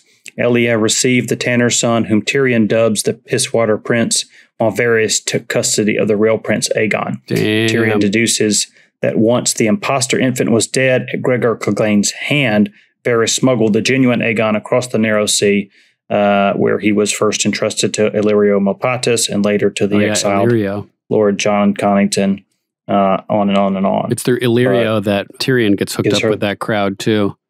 And I'm pretty sure he gives Daenerys the 3 dragon eggs as a wedding gift. Oh shit! Yeah, that's probably. I think that's true. So anyway, I'm still stuck on Pisswater Bend, bro. We got to talk about this. Think about what that means. It's like they don't have sewage. So people are dumping their chamber pots and stuff into the streets. All that piss is forming a river. It must be a spot in that piss river where it like bends with the natural curvature of the land down in Flea Bottom or something. Oh, that is fucking crazy. Pisswater Bend. Whew. I'm just glad I'm not from Pisswater Bend. So anyway, that's a little bit of a book deep dive on, what happened to the actual baby. Who were the actual babies in the sack of King's Landing? And it could set up 2 Aegons, Aegon, young Griff Aegon and, Aegon Jon Snow. It's something that never got explored in the show, but in the books, it's like a big thing. Not at all. Big thing. If you haven't read the books, email us and we'll send you a free audiobook. Yeah, and it's still to come. That's why we want the books, George. Finish the books, Sorry. Finish the books, George. Get off of the freaking trampoline, okay? Put down the bongos. Finish the books. For that Conan O'Brien skit. Yep. So that's my number 4. All right. Yeah. Oh, yeah. And at the end of that scene, he's basically telling her, like, you know that this is true. You know this to be true. Search your feelings, Alicent. You know, you choose not to see it. The time is coming.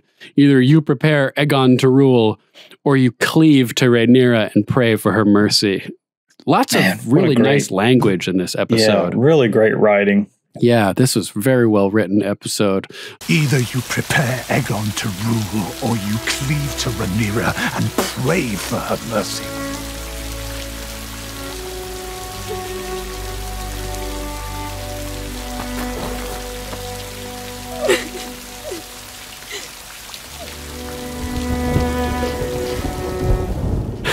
And this seems to terrify Alicent, who's like, standing there shaking. And at this point, she's still wearing a red dress, which I noticed. It's not until later when she finally has confirmation of what she considers a betrayal from her friend that she switches. But this fits right in with my number 4, which is Alicent's shift.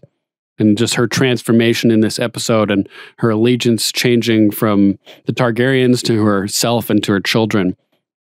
And one other little thing about this opening scene with her and Otto is that we're getting some cool angles of the Red Keep's outer walls that I don't think we ever saw in Game of Thrones, and another shot of like an entryway into the keep, which is pretty cool. Really great, fantastic looking scenery and stuff. And that's like really impressive. And they can do all this in the volume now without any issues. Basically, shoot any angle, any location with just like a tiny little bit of set for people to stand on, and they can superimpose in everything else. Now it's impossible to tell what's real and what's not. Pretty awesome. So this is the step 1 in her transformation, was her conversation with Otto that puts her on guard and gets her thinking about her children. Then Alicent goes to the Godswood to contemplate the situation. And it's at this point that we see that the heart tree is leaking sap from its eyes like bloody tears. I don't remember seeing that before. Was that the case? Was it not like that in prior episodes? I don't think they've showed it. Because they've showed the face. Maybe they... But yeah, I don't remember it, so it must not have been. Yeah, that's what I'm thinking too. So it seems like that the old gods are not happy with what they're seeing with all the stuff they've been witnessing lately. You know, the incestual conversation in front of them between Rhaenyra and Daemon, Rhaenyra deceiving Alicent, who's just trying to help her. It seems like the old gods are starting to turn on Rhaenyra and side with Alicent. Potentially, if that's a thing. Oh, and also, anytime we're in front of a werewood, we have to remember that Bran could be watching. Because if you remember in Game of Thrones, Bran was seeing visions through the werewood from all different times. He witnessed Hodor as a child, having his Hodor, hold the door, hold the door, Hodor, hold on, Hodor, his fit. He saw, I think he was watching the Tower of Joy scene with Ned showing up, and he calls out to him, and Ned kind of turns like he heard something, but he can't see Bran, and who's standing there watching with the three-eyed raven. He talks to Theon at one point through a tree, you know, and he's like, Bran can see like through time with the tree. So it's possible that Bran or the three-eyed raven is watching this stuff happening and influencing things through the leaves and and the trees and the aminals. I said that on purpose, just so you know. Yeah, and so that's a factor that we have to keep in mind as well. But so all of a sudden, Larys Strong, the club-footed guy, shows up out of nowhere talking about a plant. And it's really like a metaphor for her. And he's talking about, he says, oh, an outsider among the natives. And she's like, huh? Malvales, a type of flower that this is, a rare bloom indigenous to Bravos. There's something similar about that too. I think in Dany remembered growing up and Daenerys in a place with a red door with a tree that has, I don't know, this reminded me of that. Lemon tree or something like that. Yeah. And so he's basically talking about this flower, but he's talking about Alicent and how she, by all rights, shouldn't be thriving here, as he says about the plant. Nature, such mystery. And Alicent doesn't necessarily pick up that he's talking about her and her unlikely thriving in the dangerous cutthroat environment of King's Landing. And so she replies, well, the weather has been lovely. Talking literally about the plant, which I thought was funny. And so he has to advance and, make it more clear that he's talking about talking in metaphors. Indeed. And yet it is a dark day for the realm. Your father was a good man, and he laments about Otto Hightower leaving, even though his father has been raised in power because of it. And so I noticed that at this point, she looks like semi-shook by this conversation, and she turns her back and she takes a moment to kind of like collect herself because she's intimidated and nervous by this slinking figure who's like obviously angling. But then she snaps into character and turns around and she's like, boom, on point to playing the queen role and just killing it. And she returns the compliment, as is yours, who took his place, saying his father is a good man. And he's talking about how like something feels strange and injustice regarding her father's departure. And I'm starting to get a distinct Littlefinger vibe at this moment. Something about these two, and yet still the manner of your father's departure feels something of an injustice. I could, all these lines I could picture as Littlefinger. Yeah, remember? Because there's the Peter Baelish voice, and then there's the Littlefinger voice. Right. Oh, yeah. I always had trouble distinguishing them. Other people were better at picking that up. Too, a little bit. Basically, when he kind of got down low and did the creepy voice, I mean, that's Littlefinger. Chaos is a ladder. Yeah, that makes sense. Definitely. So, and she's like, surprised by this, and we get a little bit of ominous thunder after he says it. And she's like, "What do you know of the manner of his leaving? Like, how does this dude know anything about this?" And he explains, when one is never invited to speak, one learns instead to observe.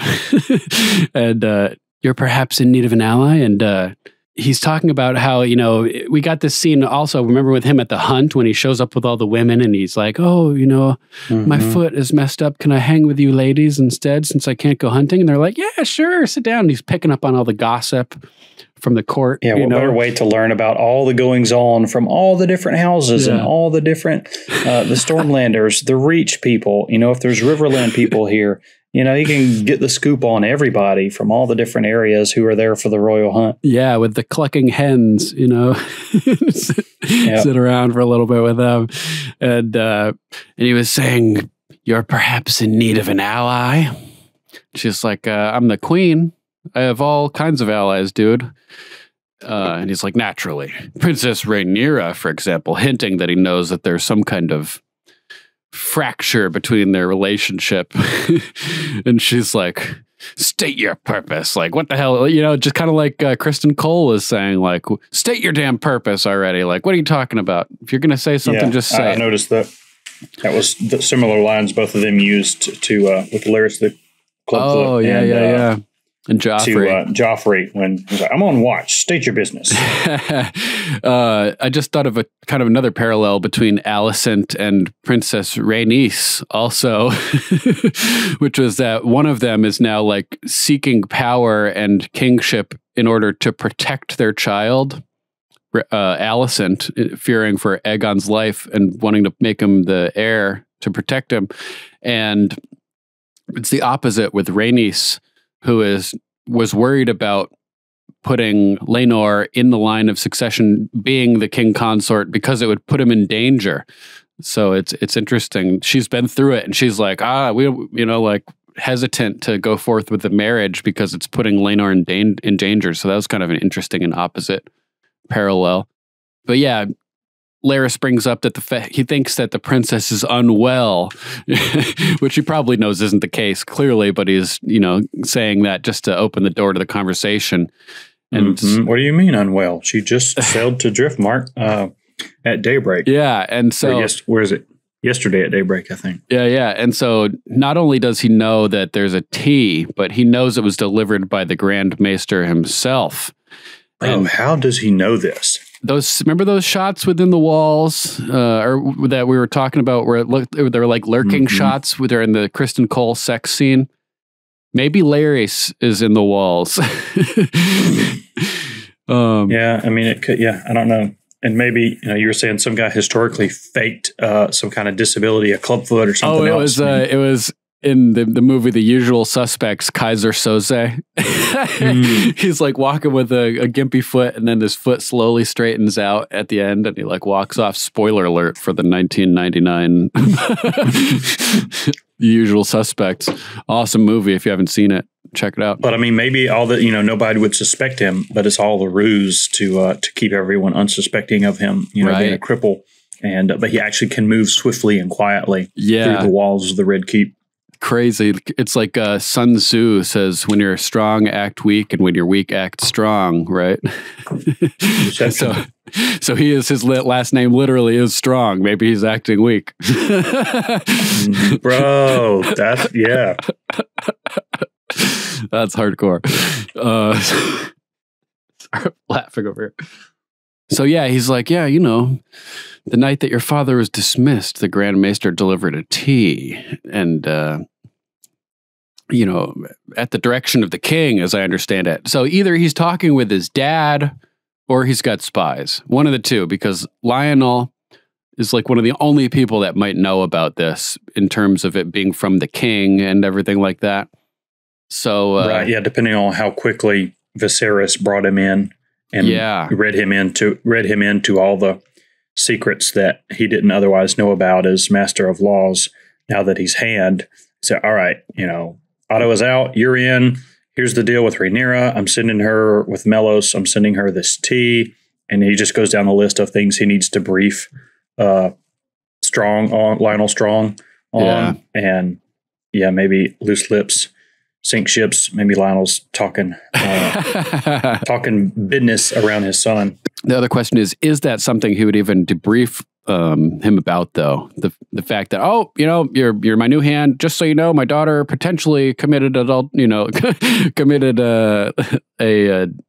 had sex before she was married, and so we're gonna give her some abortion tea. Just so you know. Just so you're or we were thinking about maybe Otto sent the tea instead of the king, actually. But if he had just been dismissed, in theory, Melos may not take orders, quote unquote, from Otto anymore. But if they're in cahoots as far as, the Citadel and the High Tower, they could still be working together, even though Otto isn't hand anymore. He and Melos could still be. Because in this episode, I don't think we get any indication that Viserys knows about the tea. Or not, whether or not he knows about the tea. True. Although I was thinking about it, and if they brought her a tea, what if she was offended and she went to be like, "You sent moon tea to Viserys," and he's like, "I didn't send any tea." It might not be the smartest idea to claim that it was from the king if it really wasn't. Yeah, that could pretty easily backfire because Rhaenyra and Viserys have a close relationship. That could definitely blow up in their face. Yeah, all she's got to do is say something. Even if she was just like, "Ugh, that tea was gross," and he's like, "What tea?" But yeah, in this scene, Laris is super creepy. The way he's kind of like creeping around behind her and has this look in his face. He's very snake-like. Definitely, I think he sort of like how they used to do with Baelish. Sometimes you hear his voice before you see him, and so he's literally like creeping on the audience and the other person in the scene as well. Nice. So I think when he first says his first line to Alicent, "An outsider among the natives." Oh, like everybody's like, "What? Who?" Because it showed the Godswood, the weirwood tree, and the weeping eyes, and it showed Alicent. And then right in there, I think he says that line, and she's like turns, just like, "Lord Laris, like what?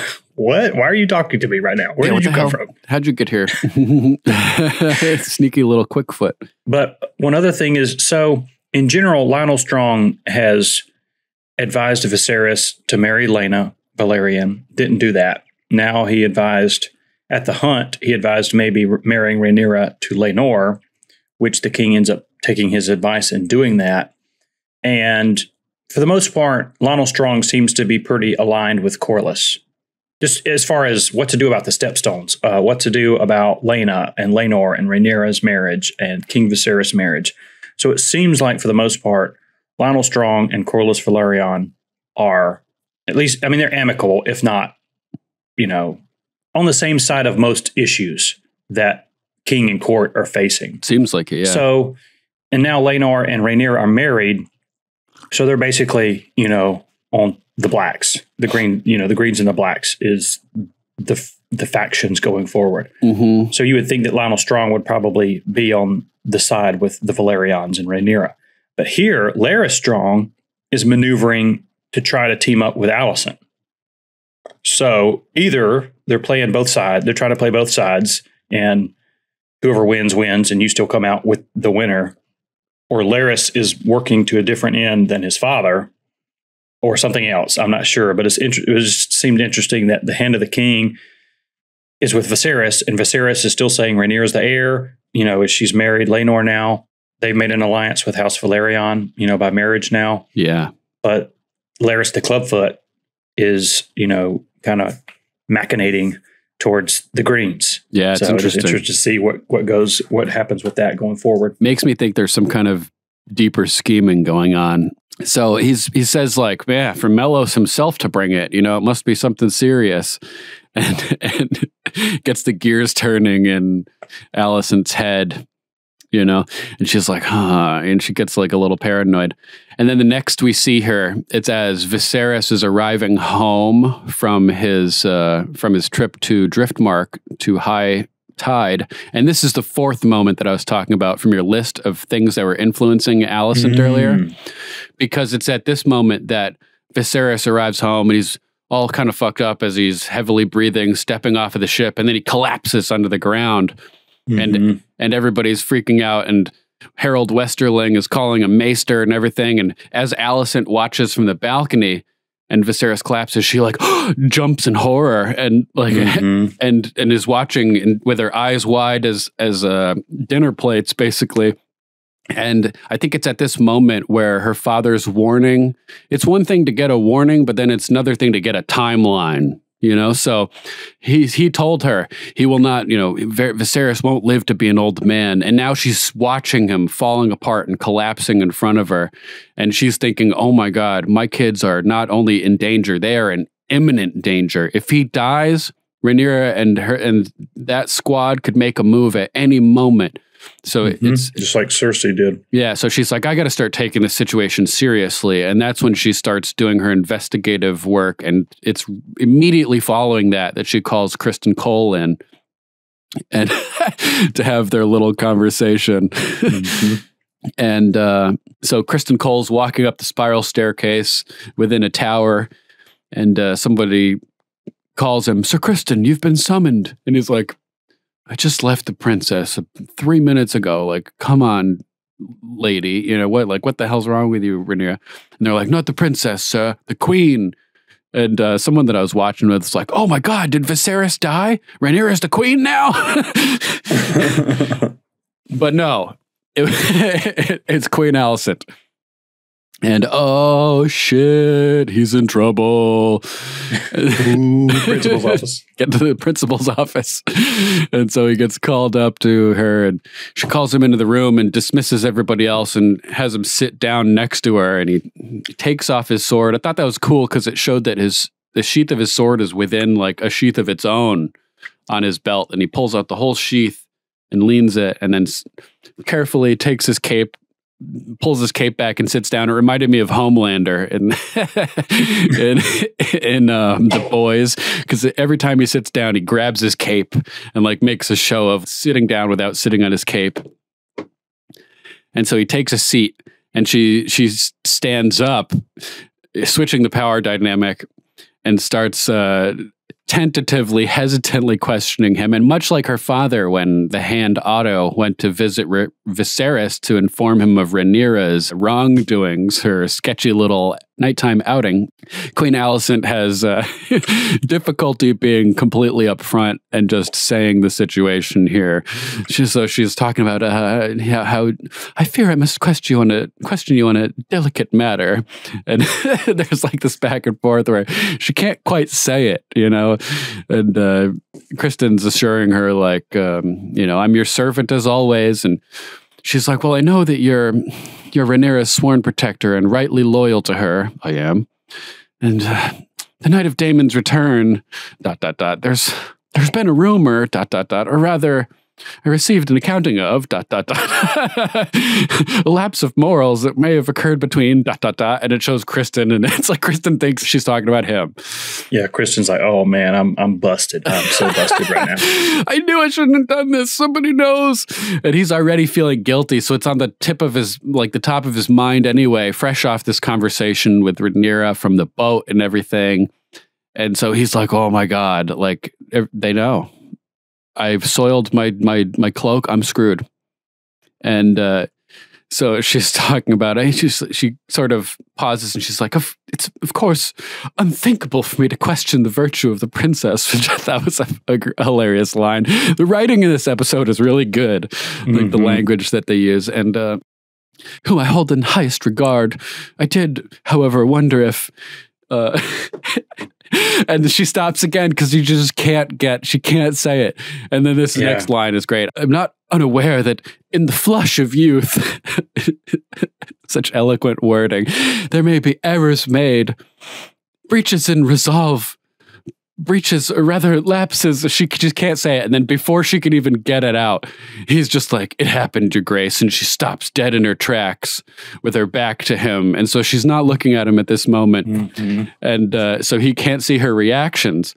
So she's like, oh my God, like it happened. She boned Daemon. It really happened. And before she can react, he adds, the sin you alluded to, I have committed it. And her jaw drops and her eyes widen. She's like, oh my God, you did it? Like, I was thinking it was Daemon this whole time. And I'm wondering if she's thinking, wow, did she bang Daemon and Kristen? She gets around, she went from the pleasure house to the pleasure chamber, from uncle to like Kingsguard.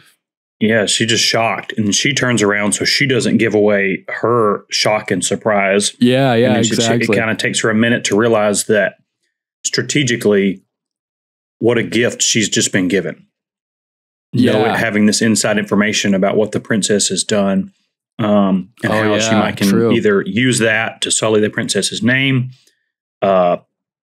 use it to destroy her claim to the Iron Throne, use it to turn Kristen Cole to be a double agent, or maybe just go from being allied with Rhaenyra to being allied with Alicent. And it was her inability to just spit it out to where she got this huge boon. But in the previous episode, Otto couldn't spit it out about what he had reports of them doing in the pleasure house. And it made him seem like he was scheming.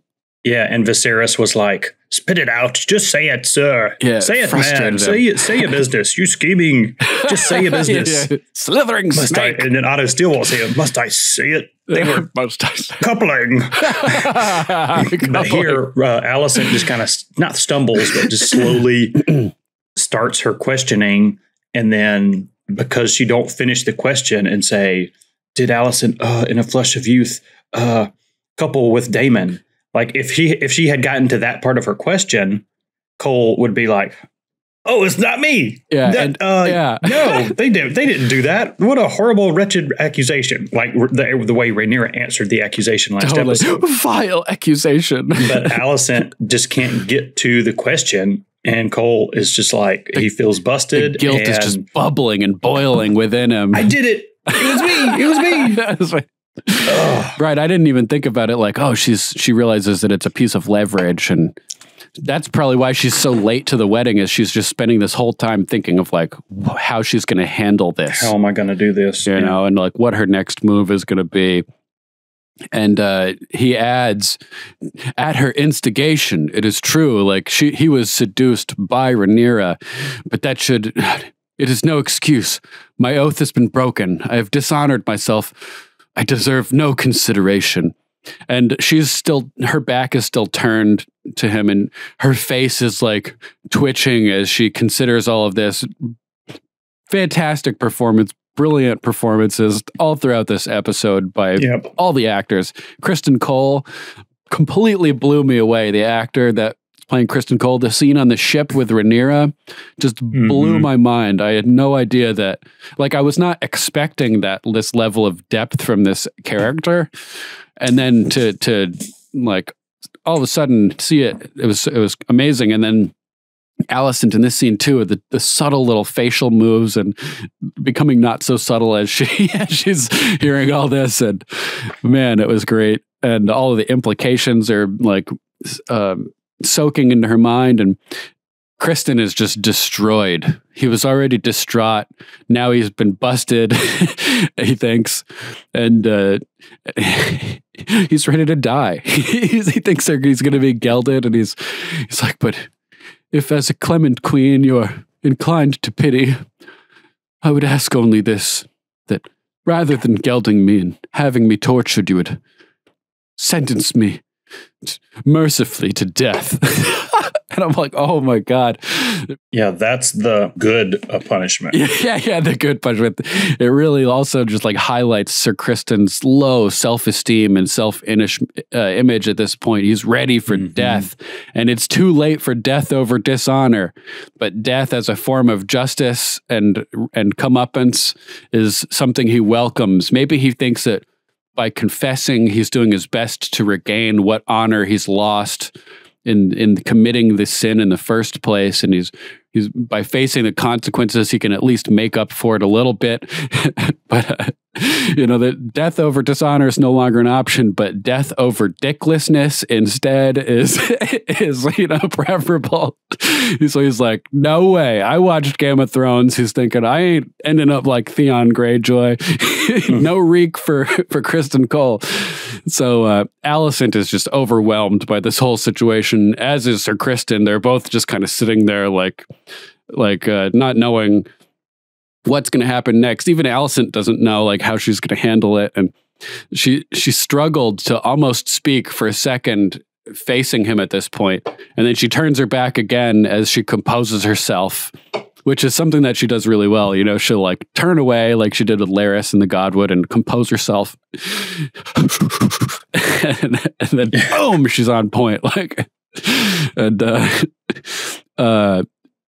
Maybe I was thinking, because she seems to be like empathizing with Kristen Cole in this whole situation. She doesn't order him taken away by guards. She dismisses him. Thank you for your honesty, Sir Kristen. She's got such a sweet, innocent voice. Thank you for your honesty, Sir Kristen. You may go. And I'm thinking like maybe she's witnessing the pain and the anguish that Kristen Cole is going through, and maybe having been forced to bed somebody herself, with Viserys and this whole situation, maybe she feels sympathy to the difficult position he was put in. What can you say when a royal tries to drag you to bed? No, and risk their wrath. They have 6 ways to Sunday to get back at you, so to speak. So with this sympathy and empathy that she's feeling for him and dismissing him, like you said, maybe she's thinking, I can use him in the future. If he's going to be guarding her, if he's going to be close to her, I can flip him. And I'm thinking also, like, I'm seeing a potential for a new love interest. It seemed almost like they're starting to connect a little bit. Like Kristen Cole doesn't see it, but it seems like she's starting to see him as an sympathetic figure. Which there's a little bit more evidence of later when he's about to kill himself in the Godswood, and she's like, no, is it a romantic thing? Is it like she just sees his potential as an ally, being a fighter and being a Kingsguard warrior? Is she see potential that she can use him as a tool? I feel like it's more than that, more than just that. That's definitely a factor. She can use him, but I feel like there's like an element of something personal here that's developing. So it'll be interesting to see what happens with that in the future, if anything. I mean, Viserys is not long for this world, so the sky's the limit moving forward. He's probably gonna look like Gollum next episode. yeah, Viserys. The crown rolls off. He's like, my process. Give me back my process. So yeah, she tells him, you may go, and he's like, you know, like, really? You're just gonna let me go? It definitely surprises him, because he must be thinking, like, if I was gonna be punished, like, this is the moment. They'd have me dragged off in shackles right now and taken to the dungeon. And so if that's not happening right now, if they're giving me a chance to get away, etc., like, what's up with that? They're, you know, I'm not being punished. So yeah, she would have immediately called for the Lord Commander of the King's Guard and, you know, had him strung up post haste.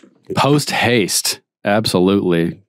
Yeah. So that pretty much wraps up my number 4 is these 4 events that cause the turning of the shift in Alicent's mindset, meeting with her father, being warned of the danger of her children, being informed of the nefarious behind-the-scenes scandalous info with Rhaenyra, seeing Viserys fall and realizing that the situation is more dire and more impending than she had realized, and then learning the truth from Kristen. And once it all comes together, she realizes that she can't trust Rhaenyra, that she's been deceived, that her kids are going to be in danger as the second that Viserys is dead, or even before that, potentially. Like, you're never safe, you know? Yeah, so she bunkers down in her chambers. Even as the wedding is starting to take place, the feast and everything. And then when she finally figures out her plan, she puts on that green dress and waltzes into that room. And the second that she appears, Viserys stops dead in his tracks, mid-speech, seeing the green color, seeing the implications of that. And it shows the reactions of the crowd also a little bit. And Lionel Strong, who's next to them at the high table, is one I took note of, who kind of like looks up and he's like, oh, you know, like, oh, wow, look, like, she's wearing this green, because she's been wearing red and black this whole time. And if she switches to green, that means something. And it's everybody in that room got the meaning. And I think that's why Sir Harold was too shocked to even announce her, because he's like, oh my God, laddie, this is getting crazy. You know? Definitely. How about your number 3? What do you got, bro? My number 3 is a compromise well struck, kind of taking the story to Driftmark. The boat ride over there is obviously miserable for Viserys. You know, he's hurling. He has a royal puke bucket guy. He waves him off. Waves him off. Like you're saying, you know, that's sort of like a personification of manifestation of the king shits and the hand wipes. You know, the king pukes, the hand dabs. Yeah, gives him. So he waves off the bucket guy and then runs over to the rail.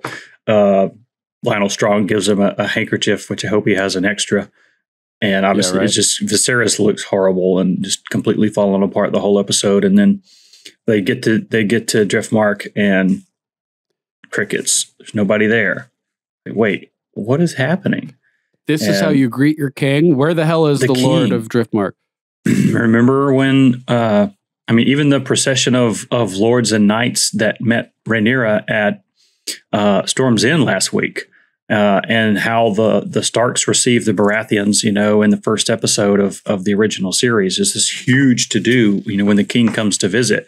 Yeah, exactly. And they even say it later, though, but Viserys is really lowering himself, coming to Driftmark and asking for this proposal. Yeah. Versus summoning them. Low. Yeah, a power move would have the king summon Corlys and Rhaenys to King's Landing and have this whole conversation from the throne. Yeah. But here we are. And a really cool castle is on this kind of rocky island, you know, that is Driftmark, that sits out in the narrow sea. And this is a relatively new castle that Corlys has had built, you know, after he accumulated his wealth. Even though it looks like the outer wall is kind of like ripped apart. Like, I was like, looking at that, like, doesn't really look very new. Well, yeah, it's the storms, man. Oh yeah, it's cool though. It's a really cool place. It's built from this pale colored stone I think they got from the Eyrie. Nice. But anyway, and then we go inside and we get to see the driftwood throne. That was really cool. Gifted by mermen. Yeah, how large and oversized it is, kind of off to one side. I mean, it looks like driftwood, but it's obviously been fashioned into this really cool throne, or super I don't know if they're allowed to call it a throne. There's a seat. As they're walking into the room, too, I noticed as he's kind of like walking around a curved hallway, there are these statues where there are these skulls wearing these helmets. And they look very much like Egyptian helmets that I've seen before. Yeah. So that was kind of cool as well. Very cool. And then after they have their conversation, and then we come back for the scene between Corlys and Rhaenys. Did you see what he was staring at? Corlys was staring at the very beginning of that scene. Oh, yeah, I did. The crab feeder's mask. Yeah. And I didn't catch that until the rewatch. Same here. I was like, oh, that's the mask, because you only get to kind of see one side of it. Yeah. It was like I saw it, but it didn't register. Yeah. Oh, that was so good. And he smirks at it, too. So Daemon brought the hammer to add to the Iron Throne last week and had the little driftwood crown, but he let Corlys keep the mask of the crab feeder. Makes sense, because the crab feeder had been, destroying the Valerian ships, and it's been the Valerion's problem. So he was like, Daemon's probably like, this has been your problem. I've helped, but since you had the beef with this guy, in reality, you can have the face mask. That's the vibe I got.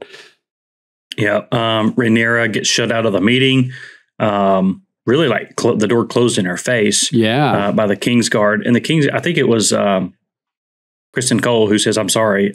He slams the door in her face. It's like, oh, sorry. But then Lena says, come, let's go find some breakfast, which is kind of a funny line. Oh, yeah. What was the wording? She said, let's see what's to be had for breakfast. Let us discover what might be had for breakfast. Yeah. More of that cool language in this episode. Yeah. Viserys goes in there and he's coughing and just, not looking that good. And Corlys is sitting on the driftwood throne. But he comes down and kneels, and Viserys, starts coughing, and Corlys kind of looks up at him and is like, bro, what is wrong with this dude? He has him stand up. They try to get him a chair. He's like, oh, no, I'm fine. I'm fine. Like, bro, he is far from fine. Yeah. And then Rhaenys comes in and, oh, cousin, are you well? He says, very. And she grabs at his hand. It's like, oh, those fingers are not there. Yeah. And he recoils kind of and goes, as well. Like it hurts. And then when he sees his whole arm, painful. Yeah. His arm is gnarly looking. There's some pleasantries. Corlys congratulates Lionel on becoming Hand of the King. Viserys compliments them on, how cool High Tide is and how the grandeur. He likes the Red Keep, but the halls of High Tide never fail to impress. Yeah, it is a pretty cool ass hall, and all the stuff that's in it too. Yeah, absolutely. All this huge not barnacle, but this. Like a conch shell or some kind of thing. Yeah, like a huge conch massive, shell. 5-foot diameter. Cool nautical. So we got to see a little bit of his study in episode 2. Oh, yeah. With the Daemon. End of 1 or 2. When Daemon and Corlys have their little meeting, but we get to see a lot more of his crib. This is like a Westeros cribs. Yeah. We got to see multiple this episode. We got to see High Tide. We got to see Runestone in the off in the distance a little bit. I love seeing all the castles. Yeah, very nice. We get news of what actually happened to Rhea Royce. She has passed a hunting mishap, thrown from her horse, neck and skull both crushed. So the last that we saw her, Daemon's walking up to her with the rock, or with the huge stone, but she was still alive. But obviously we're led to believe that he killed her. And then they tell us, here in this scene, her neck and skull both crushed. You're like, he did it. Daemon really did a she number on her. She crossed the line when she made the erectile dysfunction joke. Yeah, he may have planned to just leave her to die, or we don't even leave her paralyzed. He didn't say anything. She came to all those conclusions herself, and then she went to arm herself. Sorry, I didn't mean to interrupt, but. No, you're fine. But that's what was happening. She knew the truth of it. She said, oh, what are you going to do? Kill Rhaenyra? And then was like, he just looks at her and she looks at him and she's like, oh no. He wants to combine his and Rhaenyra's strength. So to do that, he needs me out of the way. And just the wheels are turning in her head quickly. and she realizes how much danger she's truly in. She's like verbally going through the logical progression of of the events and explanations. Definitely. But then like Corlys and Rhaenys and Viserys and Lionel Strong kind of all come to the same conclusion. A most surprising end. Her skill as writer and hunter were well known. So it's like, yeah. So what is really going on here? Yeah, a hunting mishap. Yeah, sure. Nobody believes that. But the Viserys doesn't want to hear it. He's like, let's change the topic to something more pleasant, basically, because he probably knows it, but he just can't bring himself to confront the truth about Daemon. And exactly, stood to inherit Runestone. Daemon had no heirs, and Viserys is like, okay, you're getting into all the politicking again. I'm here to do my own politicking. He's like, I understand you're hinting that Daemon did it. Let's stop this. I don't want to hear it. Happier pursuits. And of course, he comes to him with the marriage proposal, the last pillars of old Valyria. But actually there was the Celtigars or Celtigars they've been totally written out of the show. So no team. Sorry for Team Celtigar. There's a couple other families too, like the Cohorises or something. There are a few other Valyrian families that had ended up in Westeros that are now completely extinct. And the last true-blooded direct descendants of Valyria are the Targaryens, the Valerians, and then the Celtigars, like you said. But apparently, they've been completely written out of show. No love for crab people. Crab people, crab people. Taste like crab, talk like you. Crab people. Because their sigil is the crab. Crab people, man. Crab people. Nice. But anyway, the last pillars of old Valyria. Cool way to describe it. They a generous proposal, but let's iron out these details. And when I was watching, I was like, what's he talking about? His son is going to become king consort. What more could he want? And then, they talk about the names. All right, who's going to have what name? Blah, blah, blah. Matters of pride. This is plays into my number 3, which is nice. All this the pride of these various characters, and that pretty much speaks for itself. He's interested in his name, propelling his name forward, and make sure Valerian stays a thing. And it's understandable. Who wouldn't want to propagate their house, etc. But it is coming from a place of pride and so forth. But yeah, that's all I really wanted to say. Yeah. And Viserys says, "Oh, sure, yeah, they could be born Valerians, no problem." Of course, Corlys would love for a Valerian to be, king or queen of the Seven Kingdoms, but that's where Viserys draws the line. He's like, surely you don't think the Targaryen dynasty should end just because Rhaenyra is a girl. And Rhaenys is sitting on the driftwood throne at that moment, and she kind of chuckles at that, probably because Viserys was fine with taking the crown out from under her because she's a woman. Like, oh, now you don't care if it's a woman. Right? They try to bring him a chair. They try to bring him a chair again as he has a little coughing fit. And Lionel's watching nervously from the side. They try to. He's like, oh, earlier he says, oh, I'm just seeking clarity, when he's trying to get as much power as he can out of the situation. But Viserys says, they can be Valerians, but, when they take the Iron Throne, their name will be Targaryen, which, is kind of an interesting way to, that they wrote it out for them to come to an equitable compromise. Corlys says. It's very articulate phrasing there. And when he finishes, dragons will rule the Seven Kingdoms for the next 100 years, just as they did the last, and silence fills the hall. And Rhaenys and Corlys is just blank-faced, staring at him. He looks like mad, like poker face, like he's pissed off, like he's, and he glances over, looks at Rhaenys, and King Viserys has a great shot. There's a great shot of him where he's like, like watching their reactions, like, that's right, And, but kind of a double meaning of that is, and then I think Rhaenys says this later, they control the fleet. They're the richest house in the Seven Kingdoms, and they control half the dragons.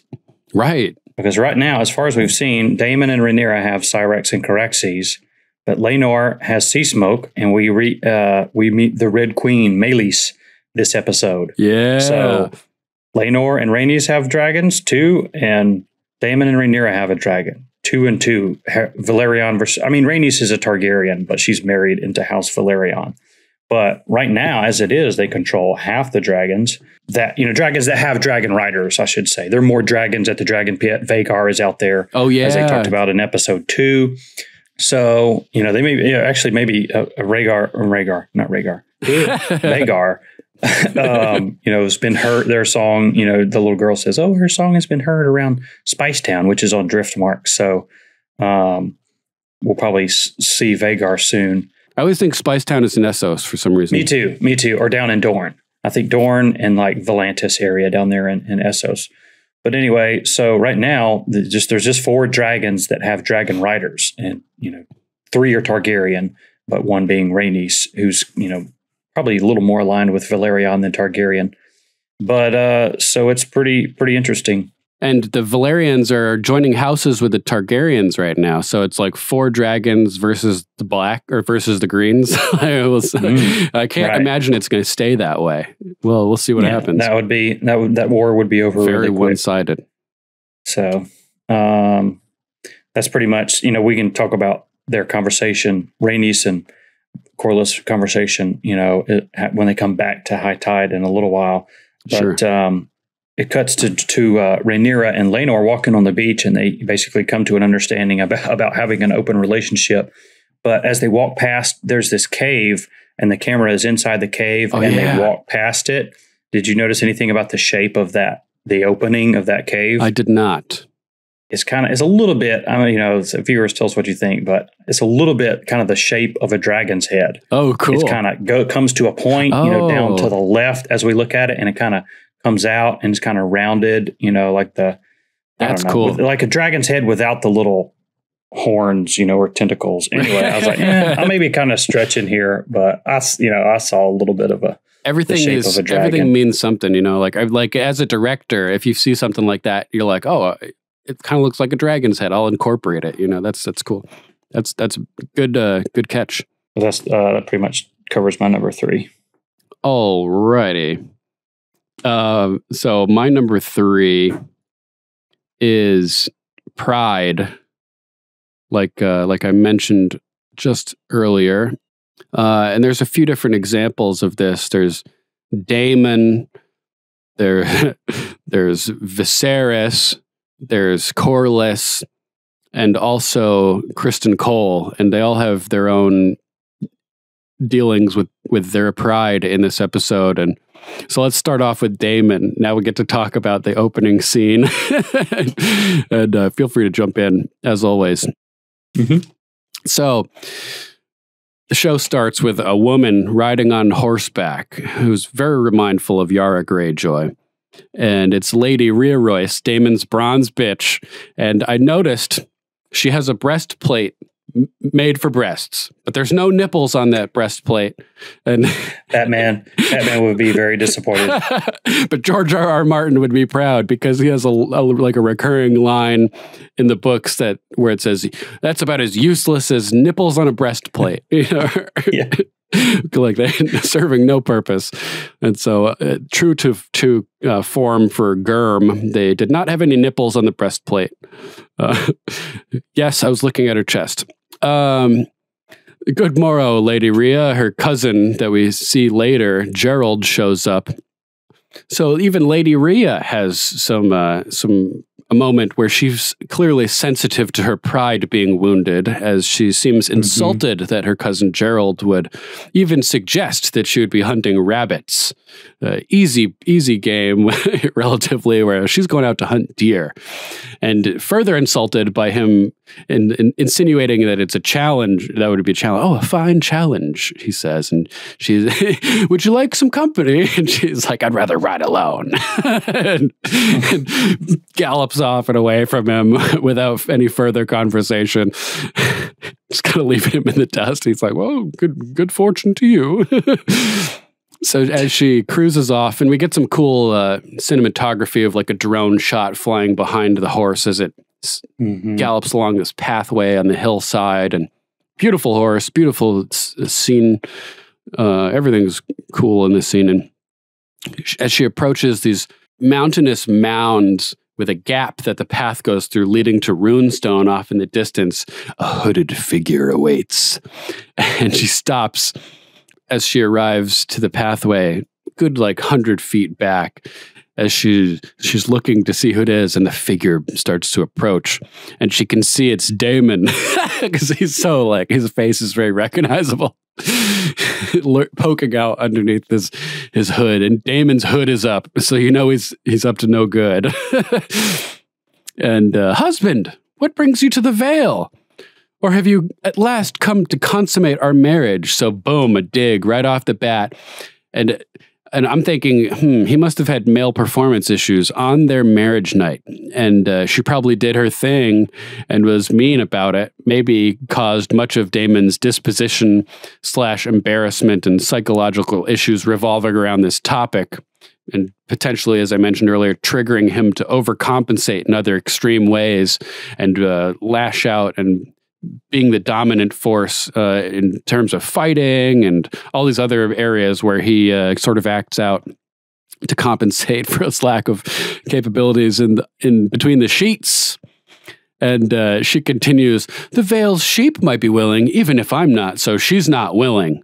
She's making that perfectly clear. Our sheep are prettier, after all, so maybe it's like a joke that he's made before, or somebody mentioned his joke that he made to her at some point since a couple episodes ago, but he doesn't seem to care too much that she's not willing, understandably, considering her attitude towards him. As he says to Lena, you know, she has never been very nice to me. And we're kind of seeing that on display here. And she continues just berating him verbally. Or perhaps your brother has at last had his fill of your company. Cast you aside in favor of a little girl, you know, belittling him, and wow, she's really piling it on. Like either he did something that warrants this treatment and she's just dishing it back to him, or man, and she's super spiteful about it, or she is just like a peach, you know, like she's, I'm wondering, he seems to say that she's just never been really nice to him, and he doesn't actually do anything or say anything in this moment. And so she's just jumping from insult to insult. And so all we're really seeing is her being the verbal abuser, you know, her being the psychological tormentor. We haven't seen Damon do anything to her. So you know, all the evidence points to her being the nasty one in the relationship, although we don't really have the full picture, so we can't say for sure. But what a monumental Karen. So yeah, Damon doesn't even say anything, and she's just jumping from insult to insult. And as we talked about, she follows the logical progression of options of why he might be there out loud until she concludes he's there to kill her. And she realizes it, and she like reaches back for her bow, and it's at that point when she begins to arm himself that Damon is justified in defending himself. And all he does is just reach for the horse, and the horse rears up and tosses her, and she falls off and seems to bust her neck during the landing. And on top of that, the horse lands on her, and Damon is just kind of like, oh, you know, that sucks. Sucks to be you, right? And he just kind of turns and starts walking away. And she's like all paralyzed, and I knew you couldn't finish. And it's like, and that it's like, now you've crossed the line. Despite her own sensitivity in regards to pride, as demonstrated with her, you know, interaction with her cousin a little earlier, she cares not for other people's pride. Like an abused child who grows up to abuse their own children, she gets insulted and then immediately turns around and starts insulting Damon, doing the opposite of breaking the cycle and preventing people from feeling like she does. She just passes on the insult and keeps it going. And she picked the wrong moment and the wrong person, because bringing up that erectile dysfunction is clearly it's like the defining characteristic of Damon that drives his madness. The way I'm perceiving his psychology. And he turns and looks at her like, bitch, really? And she's like, Craven. And he's like, oh man, now you've done it. And so he grabs a big old nice rock and she gasps as he approaches her, and the camera zooms in on the rock. And maybe if she'd just been a little bit nicer, you know, like I've said, we've seen no evidence that he's ever mistreated her. He's been a dick so far in the show, but as far as we've seen regarding this, she's the one that's the verbal psychological abuser. Interestingly, sure, maybe he did something horrible, and this is just the backlash that he's getting when he sees her. She still hasn't forgiven him, but you know, he says that she's been mean to him. Always. So yeah, and then right as he's walking up to her with the rock, we think, oh no, are they going to show it? And it cuts to the boat, and they're like chopping this fish's head off, right at the neck too, just like her being paralyzed. It's like your brain like puts that back to the previous scene, and you're like, oh, it's just a fish. Yeah. Oh, and now we're on a boat, and it's like, but it's one of those jarring transitions. Beautiful transition, and so previously to this, I had seen Damon more as the aggressor in my first watch, but then watching it again, and after seeing him tell Lena that that the bronze bitch had always been mean to him, Lady Rhea, now I'm sort of seeing. I had seen Damon through a lens of being more guilty during the first watch, but this watch, he seems more on the receiving end of it all, and just being pushed over the line eventually. Although it is pretty clear he went there to kill her. I predicted that, by the way. Yeah, you did. Yep. You called it. I was like, he'll probably just leave her alone. But yeah, you called it for sure. Although I mistook her for an Aaron. I didn't take the bronze clue to mean that she was a Royce. I thought he was going to toss her through Royce. The moon door. Like, yeah, I think I've kind of lumped all those families and castles and everything. We talked about the Eyrie, which is the castle of the Aarons. The Vale is the whole region, and then there's the Eyrie, which is up on the mountain, and then there's the gates of the moon that leads up to the Eyrie. But Runestone is off in another place somewhere in the Vale. And it's its own castle, and House Royce is probably the second most powerful house, I would guess, in the Vale. But anyway. Oh, interesting to note too. Damon is always insulting her in the small council meetings and stuff, calling her a bronze bitch, doing all this. And I'm thinking maybe those are just a diversion to counter claims from Lady Rhea of impotence from him. So he because she's not hideous. He said that she was basically hideous, and she's not. She's a pretty good looking woman, and so the sheep are prettier. Yeah, so maybe he just pretends he thinks she's hideous, and that's why he never consummated the marriage. When in reality, he was all in and then unable, and was insulted, and is just closed off emotionally and acting out as a result, and pretending he wasn't into it by claiming she's gross, like when rumors are swirling that he couldn't get it up. Wrapping up Lady Rhea, and I hope I wasn't too harsh. That's what she should have said. Oh, I hope I wasn't too harsh. Yeah. Oh, maybe I wasn't. I hope I wasn't too harsh on Damon. Yeah. He smashed you with a rock, so I think you were too harsh. Yeah, totally. If that's the judge, like the scale from gives you a hug and says, I forgive you, to smashes your head with a rock. That's the scale, I guess. So we got a little bit of pride related stuff with both Lady Rhea and Damon. And then we have Corlys with his pride in the situation where he's talking about how he hopes that Laenor and Rhaenyra's children will inherit the Valerian name. Some will, while the heir, upon taking the throne, will be named Targaryen, which is pretty cool. Mm-hmm. So they each get a little bit out of it. And he agrees to the compromise.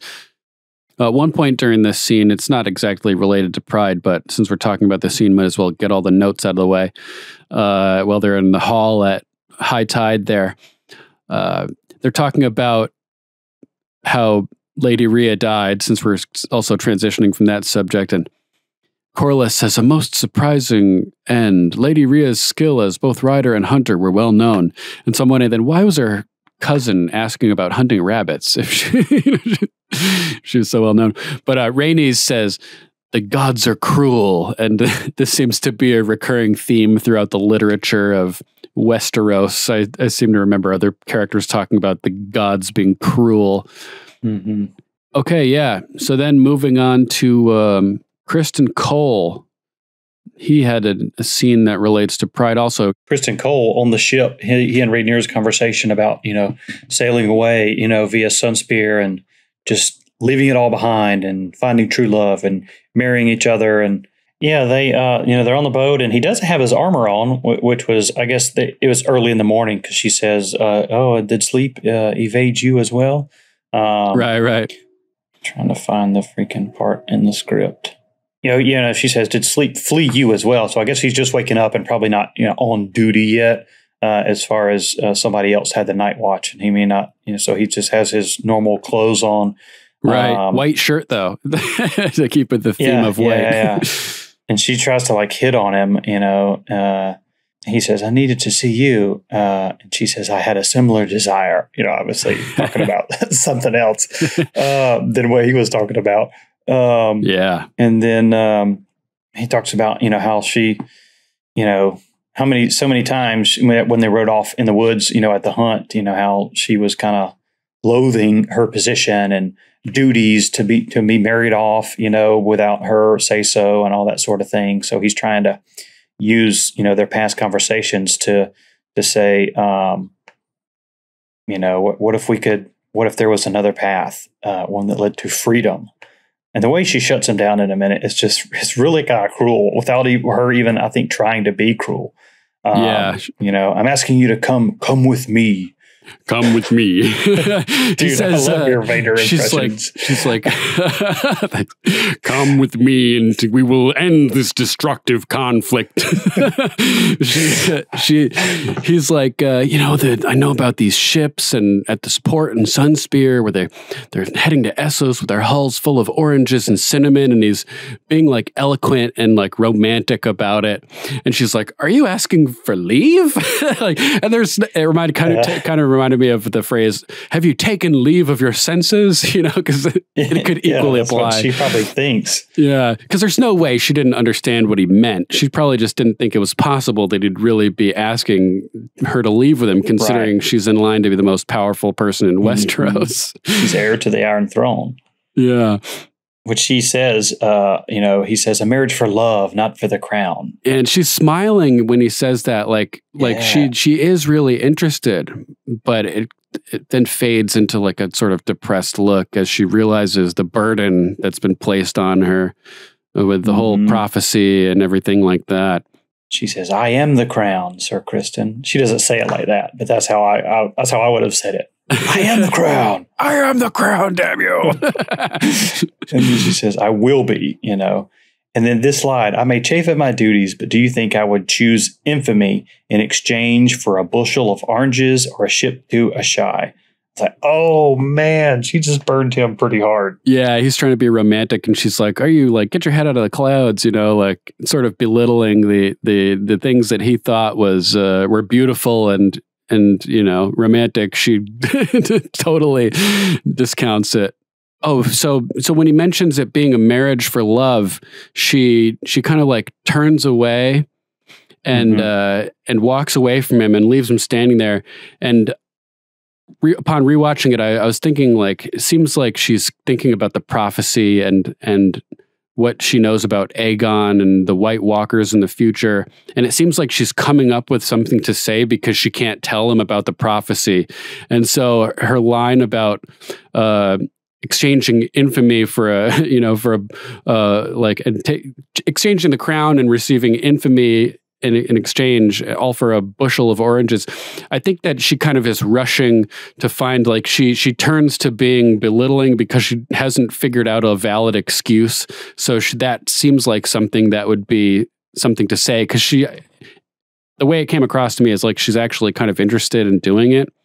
And so I'm wondering, is it her true view that she doesn't want to do this and be infamous for a bushel of oranges, or is she using this as an excuse because she can't tell him the truth? Would she have chosen differently and gone with him if she hadn't been burdened by Viserys with the truth and the weight of Aegon's prophecy? You know, perhaps.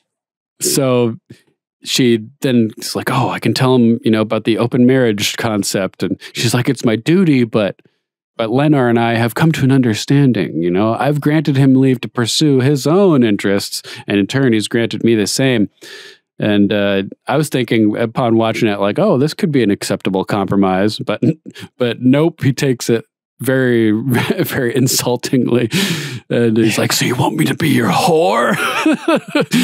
Ooh, man, brutal. Burn. Yeah, that's like the position that Jaime was in the Kingsguard with Cersei as queen too, right? Just like guarding her and. Some interesting parallels, between Jaime and the Kingsguard and Kristen Cole and the Kingsguard. Yeah, for sure. Just not brother and sister. Yeah. And this is like a major blow to his pride, which he's already feels he's like, you know, tarnished by doing what he's done. He seems to be a more honorable man than Jaime, though, considering his confession and how he was really trying to, like, you know, when he was being seduced, he kept looking back to the door. Like, oh, I don't know if I should be doing this.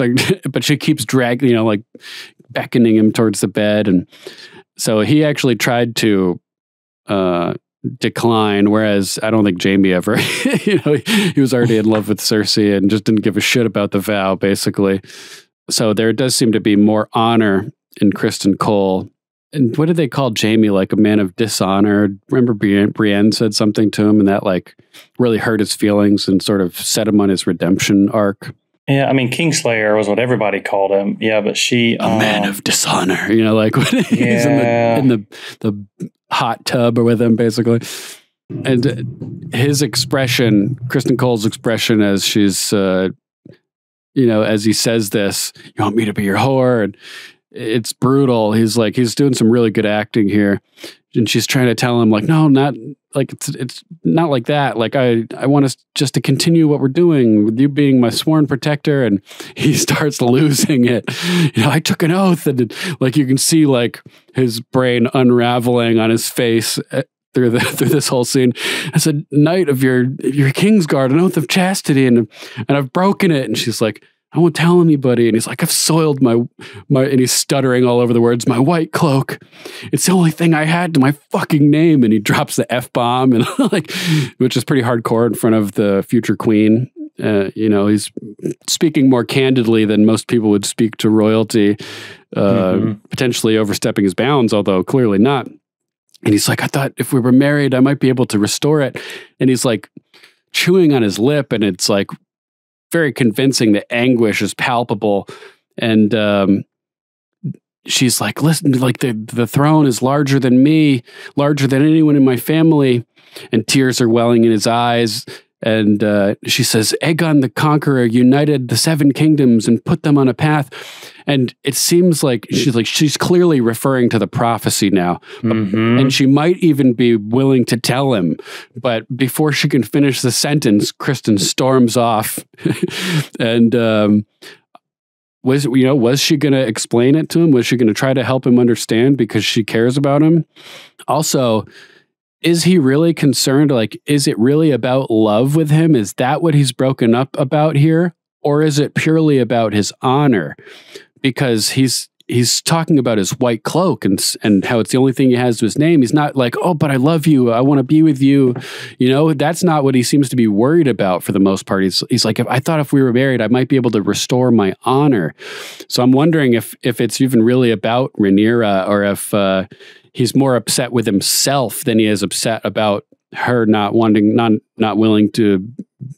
willing to run away with him.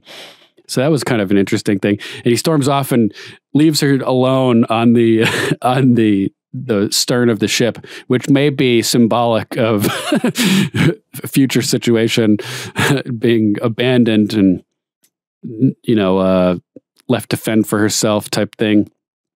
But as the camera kind of zooms out, and I'm noticing the architecture of this gazebo structure thing with the arched ceiling that you mentioned, how it's kind of designed like the Horsla, the Horsla X. I came up with a name for the Targaryen ships, the Breezela, since they're propelled by the air. But it's unique design for that.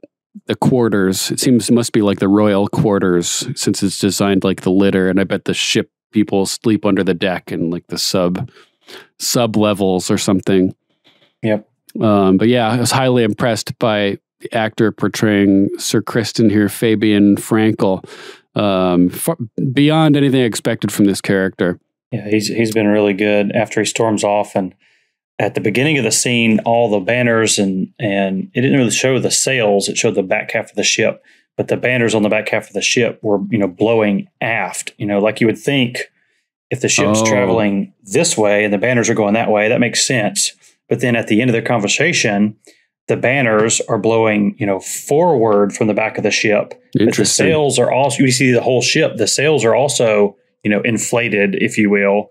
And the wind is pushing the boat. So actually that does make sense, because the wind is pushing the sails and those banners towards the direction that the sails are, from behind, So after watching it, I was like, oh, okay, that makes sense, because the wind is pushing the boat and the sails and the banners. Right, yeah. So maybe at the beginning, when the banners were blowing backwards, maybe that's the thing that wouldn't really make sense. Yeah, in a true gust coming the other direction or something. Nautical fashion. Yeah, unless they had the sails turned anyway, I've never worked a sailboat before, but it's pretty interesting how the wind, has to basically be at your back, or kind of a crosswind, and then you can maybe angle it.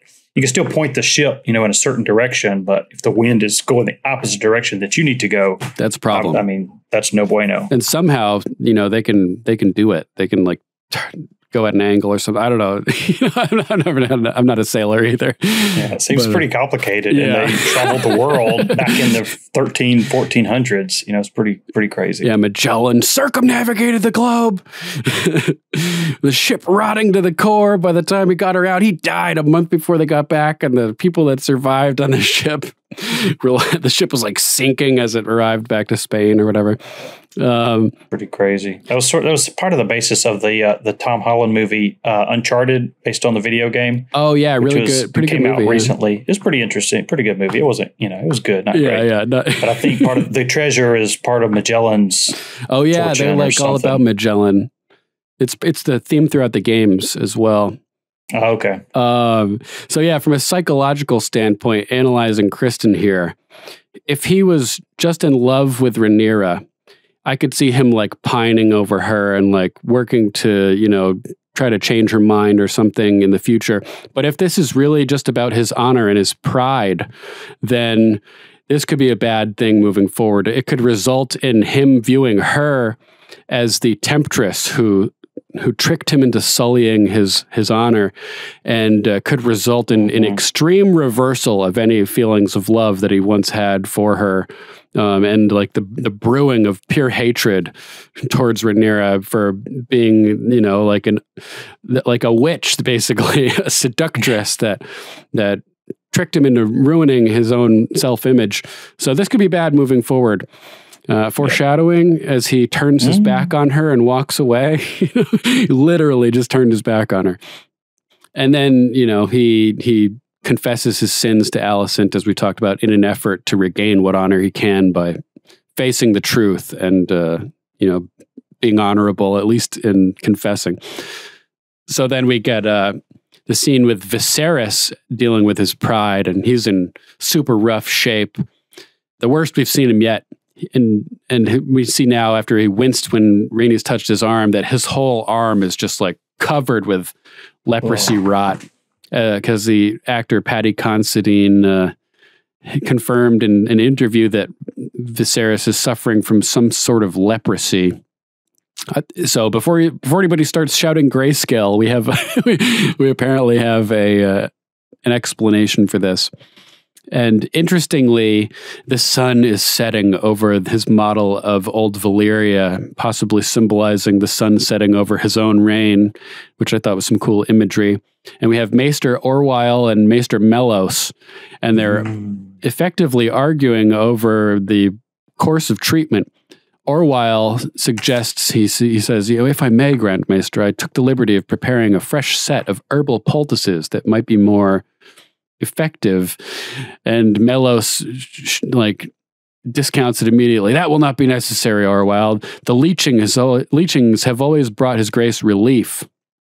But relief is different than being effective in treating something, right? You could use a painkiller, but but it's only masking the problem, really. So this is sort of a little bit more evidence of a Maester conspiracy to weaken the Targaryens or to negatively affect Viserys's health. I mean, granted, it's another Maester that's proposing, a potential better treatment, but so it may not be all the Maesters that are in on it, basically maybe the Archmaesters and Grand Maesters, but right. This all but confirms to me that if not the whole Citadel, at least Melos is up to no good. He's doing something because he legitimately just dismisses this other Maester who is saying it's a better treatment. Yeah, just completely dismisses him. At this point, they would try, or Melos should try anything that might help the leprosy. Right, since they've been leeching for so long at this point. Yeah, and there's, the maggots or whatever that, is supposed to eat the dead skin, back in episode 2. It's not getting better. The sores on his back from last episode. So whatever we're doing, it brings him comfort. It brings him, what was the word he used? Relief. Have always brought His Grace relief. It's will, snorting cocaine, but it's not good for good for your health. Give him some milk of the poppy and, or what's Robert say? Give me something for the pain and let me die. Let me die. I love the meme that says a man with a cold and it's Robert saying, give me something for the pain and let me die. You have to send it to me. I don't think I've seen that one. But, you were saying something that made me think. Oh, the Maesters and the Melos. So similarly to how you mentioned maybe only the top Maesters knowing of the deal against the Targaryens, there's a similar historical parallel to that with the Freemasons, where in 1798 or something, if you look in the Library of Congress, there are letters between George Washington and a guy named George Snyder. And George Snyder is informing George Washington that the Illuminati have infiltrated Masonic lodges throughout the United States. And so the Bavarian Order of the Illuminati, founded by Adam Weishaupt in Bavaria, Germany in 1776, is infiltrating the secret societies of the U.S.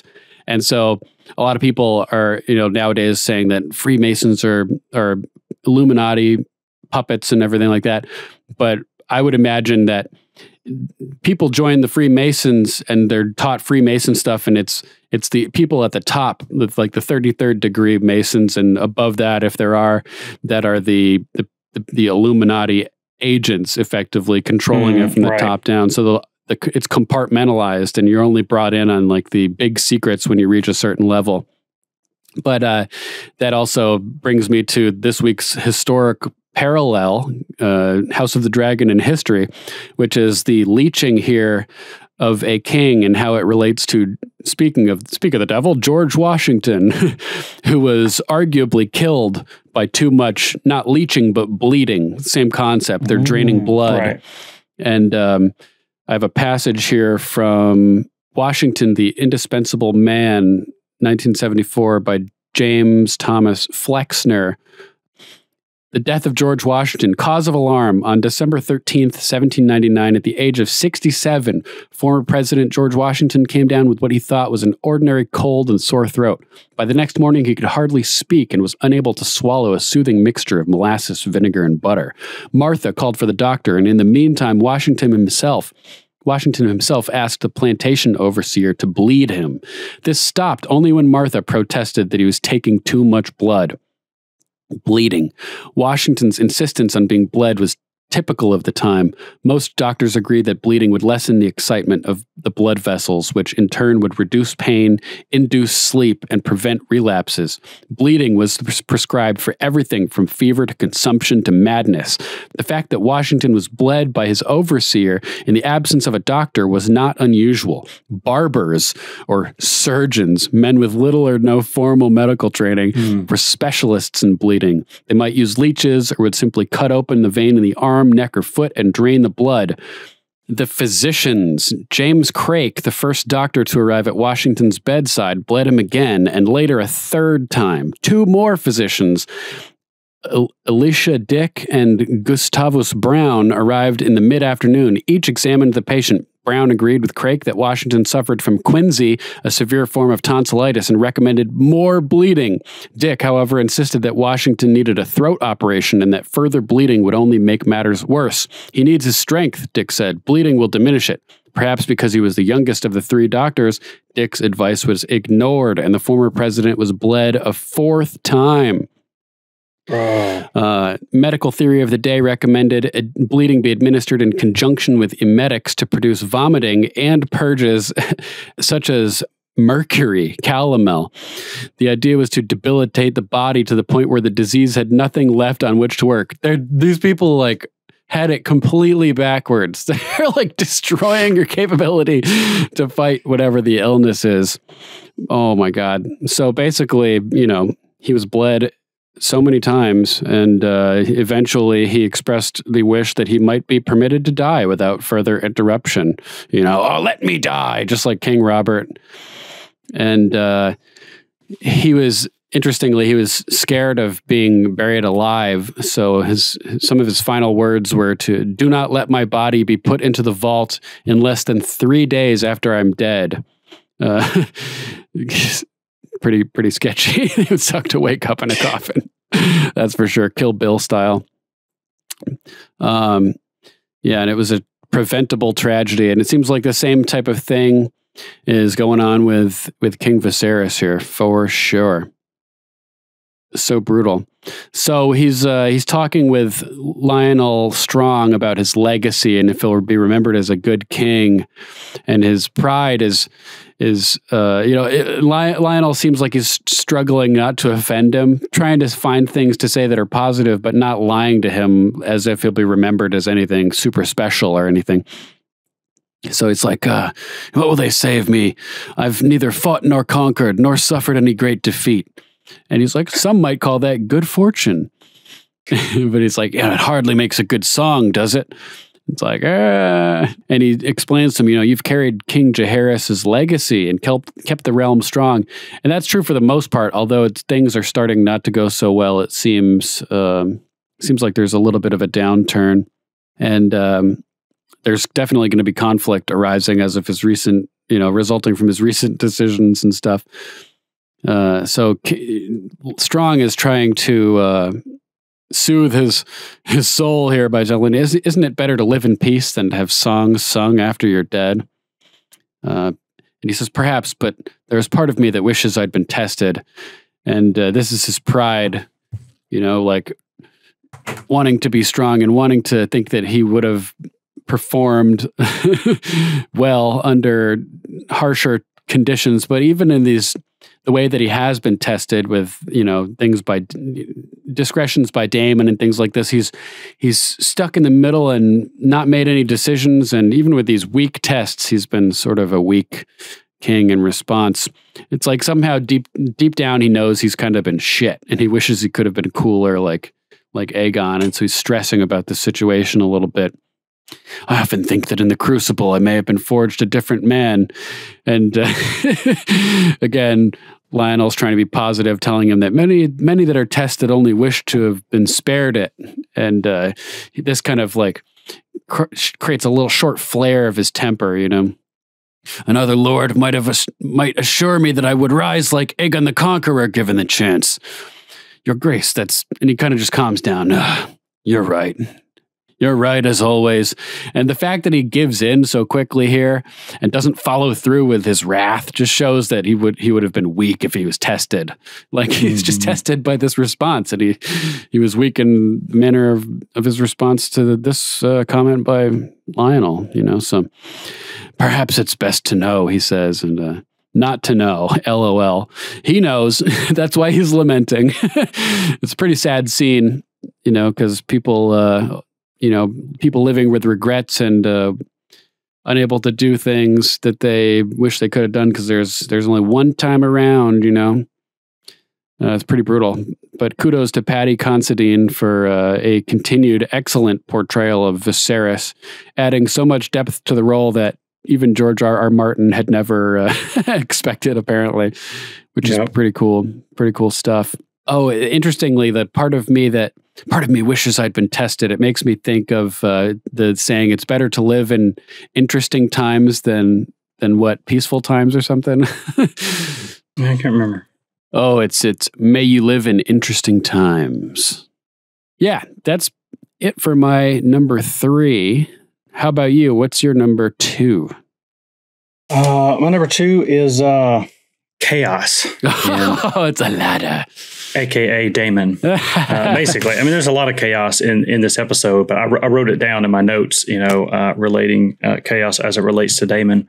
Is like a chaotic neutral, chaotic good? Is that that chart of from Dungeons and Dragons or something? Like chaotic good, chaotic evil. Yeah, the big like Nolan chart style thing. Right. So it's like grid. Sometimes Damon is chaotic bad or chaotic evil.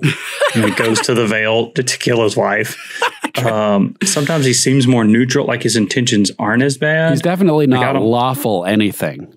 Right. Yeah. So it's not really chaotic lawful. It's just, he's just chaos, man. Anytime he shows up, you never know what's going to happen. Whether he's, maiming and gelding the townspeople for alleged crimes, or traveling to the Vale in secret to eliminate his lawful wife, or showing up to King's Landing for the 3rd time after being banished twice, just in the 5 episodes we've seen, and being welcomed back to the table with a nod. Yep. I mean, he strolls in smirking, most epic without a smirk care of in the all world. time. He strolls right up to the throne room with the crab feeder's hammer up to the point of, a sword to his chest. And he just is absolute chaos. I was expecting Alicent or something, to happen. I mean, it's a Westerosi wedding. Right. A dull affair by Dothraki standards, but still, after the red wedding and then after the purple wedding, at least, everybody's traumatized. Yeah.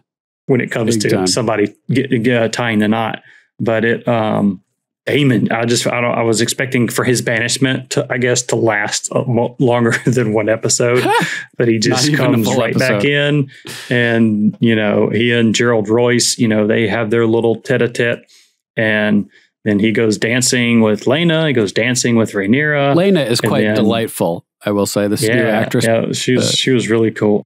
What's to be had for breakfast? So that little exchange between Lena and Damon on the dance floor was really good, and you just never know who he's gonna dance with, who he's gonna kill, who he's gonna betray and leave in a brothel.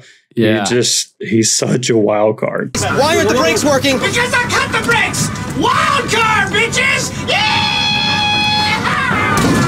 What? Totally an agent of chaos, Harvey. What do you think is his motivation for snuggling up to Lena in this fashion?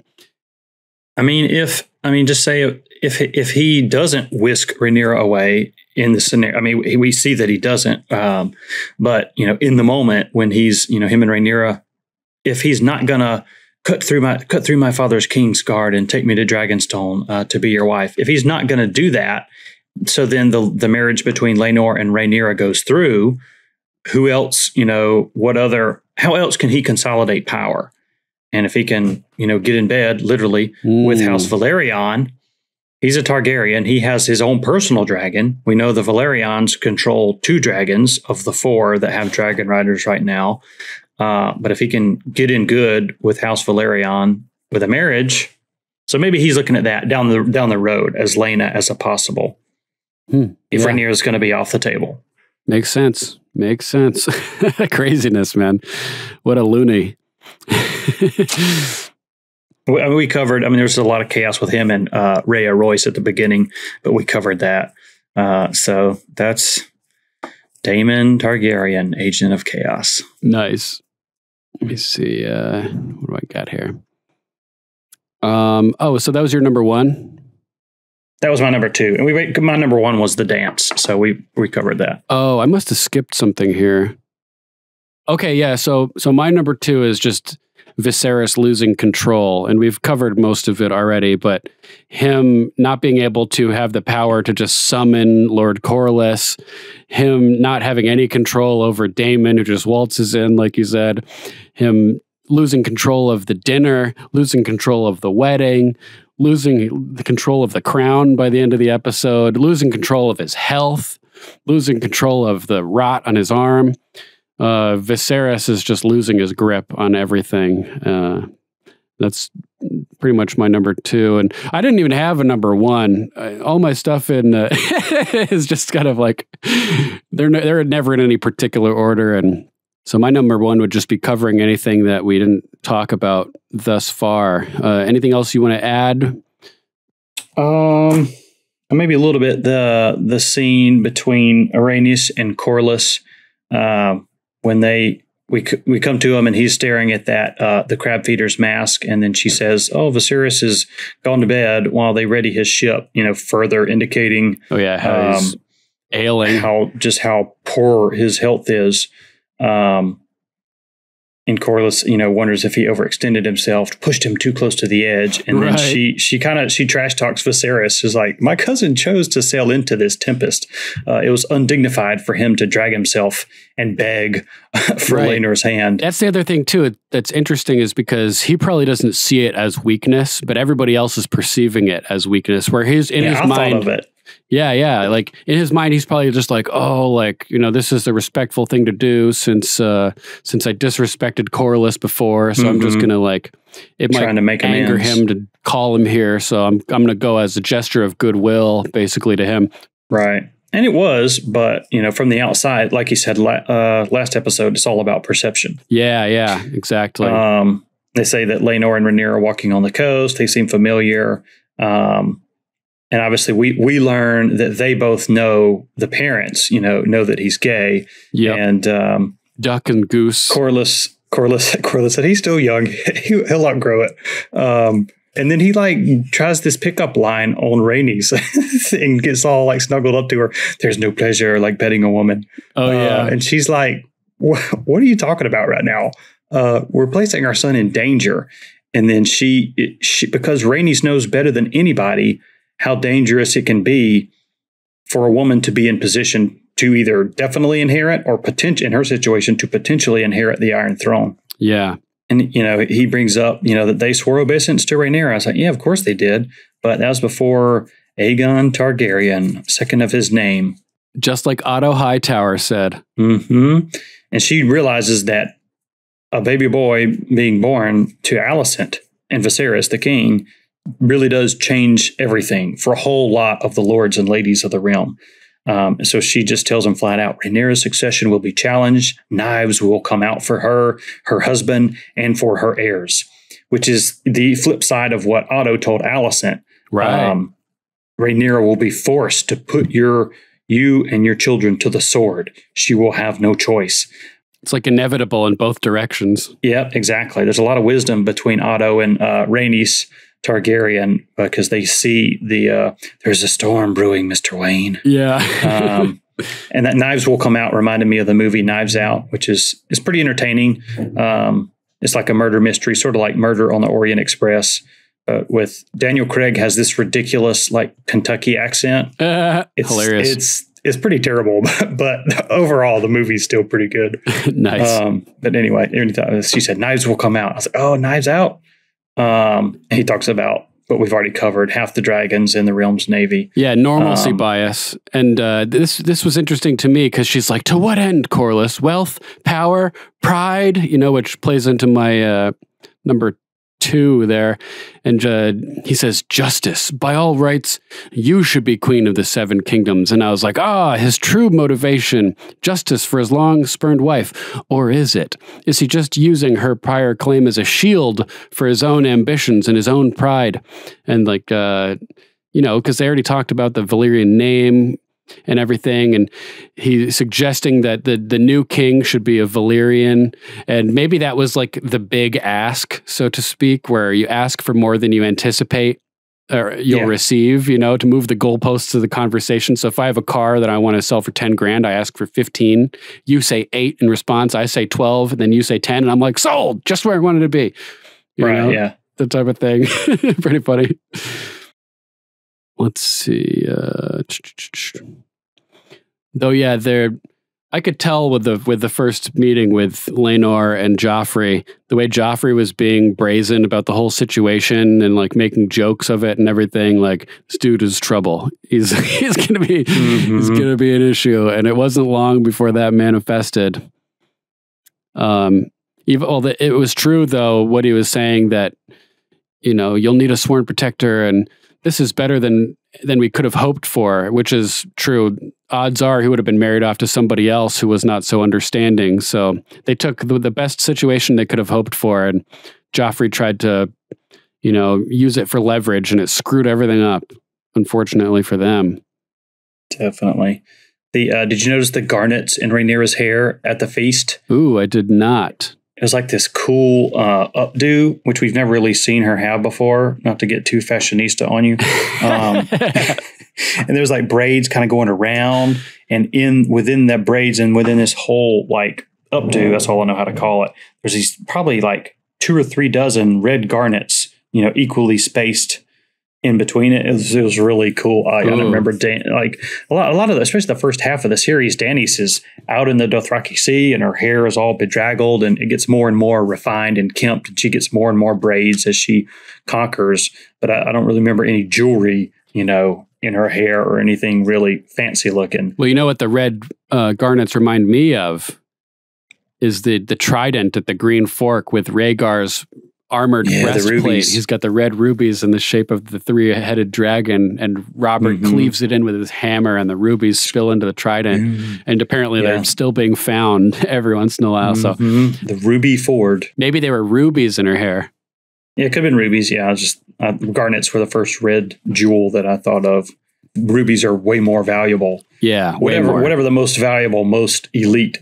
Because they've said over and over, the showrunners and everybody have said this, like peak opulence. Besides the story of the dance, the decadence and just the richness of the Targaryens at this point is really off the charts. Definitely. Oh, I noticed when Sir Criston Cole was just about to commit seppuku before the old gods, that the music was again mirroring the light of the 7. Yeah, very intense. Which is pretty cool. And then we got that rat eating the blood, which is like symbolizing how all the families at the dance are just like vultures waiting to just take advantage of the Targaryen wealth and power as much as possible. Yeah, so we had the rats last week in Valerion's teeth, and rats up on the bedpost of Viserys and Alicent's bed, and rats in the walls. We talked a little bit about last week about rats being symbolic of all the different factions and people trying to move. And Larys Clubfoot definitely seems like a little bit of a rat, not a rat as far as like a snitch, but just a sneaking, conniving. Snake-like rat, manipulating kind of a person, like we said, like Varys and Baelish. Yeah. But just to end on that particular scene, there's more to come with that. With the rats? Mm-hmm. Oh man, looking forward to that. Yeah, let's see. I don't think I have any more notes. I think that pretty much covers everything. How about you? You got anything else? I don't think so. We talked about Viserys' crown falling off, didn't we? We did. At the very end at the wedding, and he falls over and the crown falls off. Very symbolic of him losing his grip. I just hadn't scratched it through. Nice. All right. So let's move. Let's take a quick little break, and we'll be right back.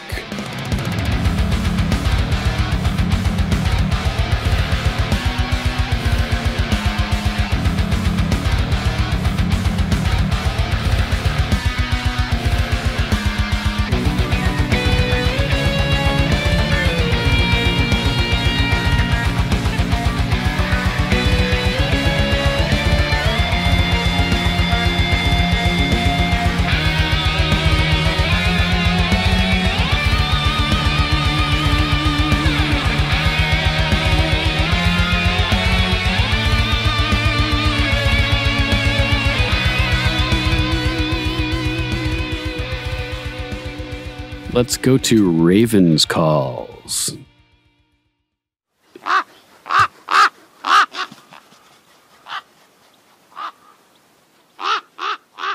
The last High Gardener of High Garden, KoriEugene Kuhn, says, Winds of change. On the shipride scene where Sir Criston proposes a change of plans / life to Rhaenyra, the wind and flag direction is blowing towards the rear of the ship. But by the end of the scene, just as the relationship appears to shift, so too has the wind and flags atop the ship, now blowing towards the front of the ship, just like you said, and increasing the pace as King's Landing approaches. Ship just got real. Nice. I also believe that the Queen was late for the betrothal dance because that is when she interrupted Sir Criston's seppuku and started the chaos in motion, which is why Sir Criston was on extra edge during the betrothal ceremony. Ooh, interesting. Like they showed things in a reverse order there. Yeah. I'm about to think about that. Yeah. It's a certain possibility. Very interesting. Sir Matthew Repp says, in grand Westerosi tradition, a wedding just isn't a wedding without some good murder. As pointed out by Sir Larry's exposition, Alicent's choice of dress color is a Hightower's way of saying, this means war. I suppose that would make this event the Green Wedding. Yeah. Did we get a shot of Rhaenys flying the Red Queen Melis on the ride over from Driftmark? I believe we did, although we didn't really see Rhaenys very much because they were flying at like Mach 5. Camera shift when they went flying by. I mean, it was like, I think Alt Shift X or somebody was saying they would black out from the G forces. Yeah, he said their bodies would liquefy. I don't know about that. I mean, it wouldn't be that bad, but it would definitely. You'd have to be holding on. You have to be strapped in, not just holding on. Going that fast for sure. Yeah, the Green Wedding. Definitely. I said that while I was watching the episode. I was like, oh, this is the Green Wedding. And they changed it from this happening at a tournament to happening in a wedding, which makes sense and adds to the sort of tradition of these colored weddings of Game of Thrones. The red wedding, the purple wedding, and now the green wedding to add to that list, which is not something that was a nickname from the books prior because this event took place at a tournament and not a wedding. But I like it at the wedding because it adds to that sort of tradition, which is cool. Lady Amanda of House Massey says, I was stressed by the whole wedding scene, waiting for something to go wrong in true Game of Thrones fashion, but I was not ready for the problem to be Sir Criston Cole and Joffrey duking it out. Can't wait for your breakdown on this because I'm still trying to figure it out. So are we, at least me. We're not exactly sure what sparked the actual conflict, or whether he took advantage of the situation in the scrum and attacked him. But, maybe, I'm not really sure. It was kind of confusing, the order of scenes that they were showing. It seemed like the interaction between Joffrey and Criston happened like a minute or two before the fight took place. So I would have thought they would have separated by that point. But yeah, I'm not really sure. What do you think, Zach? Yeah, I don't know. I'm thinking